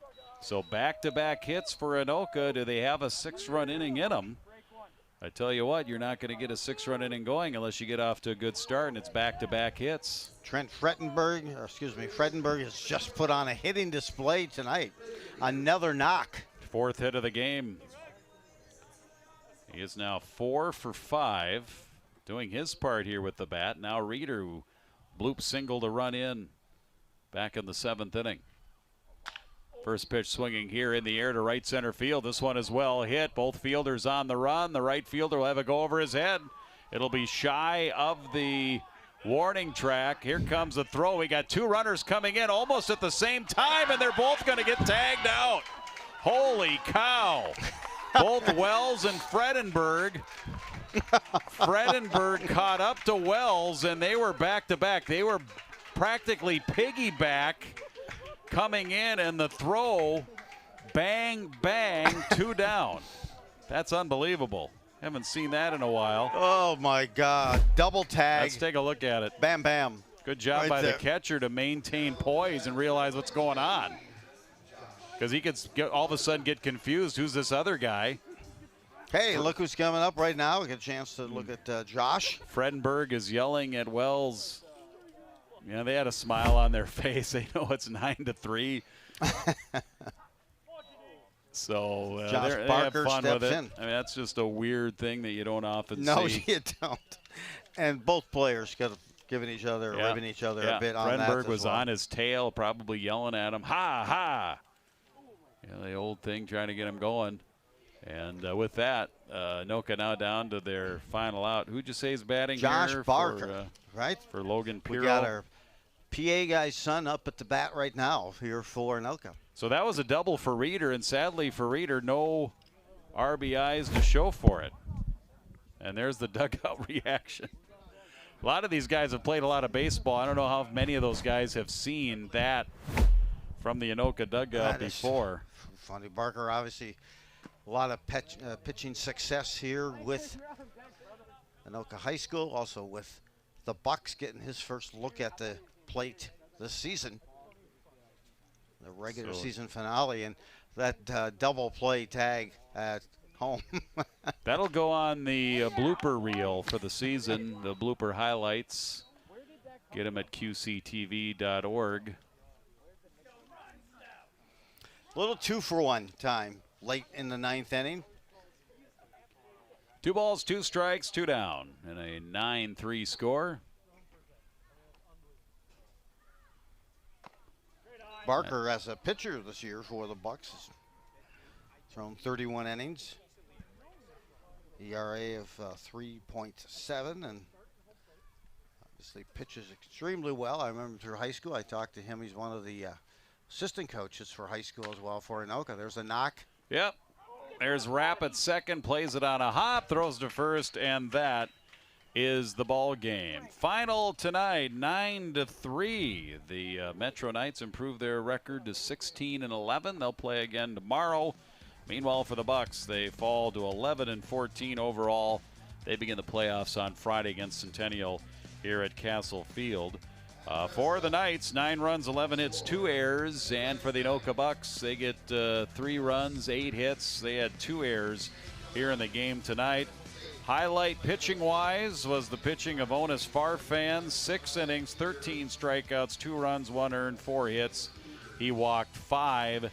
And the offensive highlight for Anoka tonight, certainly the bat of Trent Fredenberg, as he had 4 hits, 2 singles, a double, and a mammoth home run in the game here tonight. 9-3 is the final. Joe, your final thoughts here. Well, you know what? Signature outing tonight for Onis Farfan with that. Meanwhile, Bucs end the regular season. Now they get ready here for postseason and get everything else aligned, arms and bats. All right. It goes down. Let's tip our caps to Taylor Johnson. We'll give him a hand here as well. Nice job. Thank you, Taylor, for all that you have done. Good luck in your future endeavors with your new baby and your new gig. And hopefully you can come in maybe and fill in at some point in time, or at least come up to the press box and maybe be a runner for the broadcasters to get us our drinks and everything. So for Joe Rule and everybody in the truck, again, 9-3, the Bucs fall here tonight on QCTV Sports. Good night, everybody.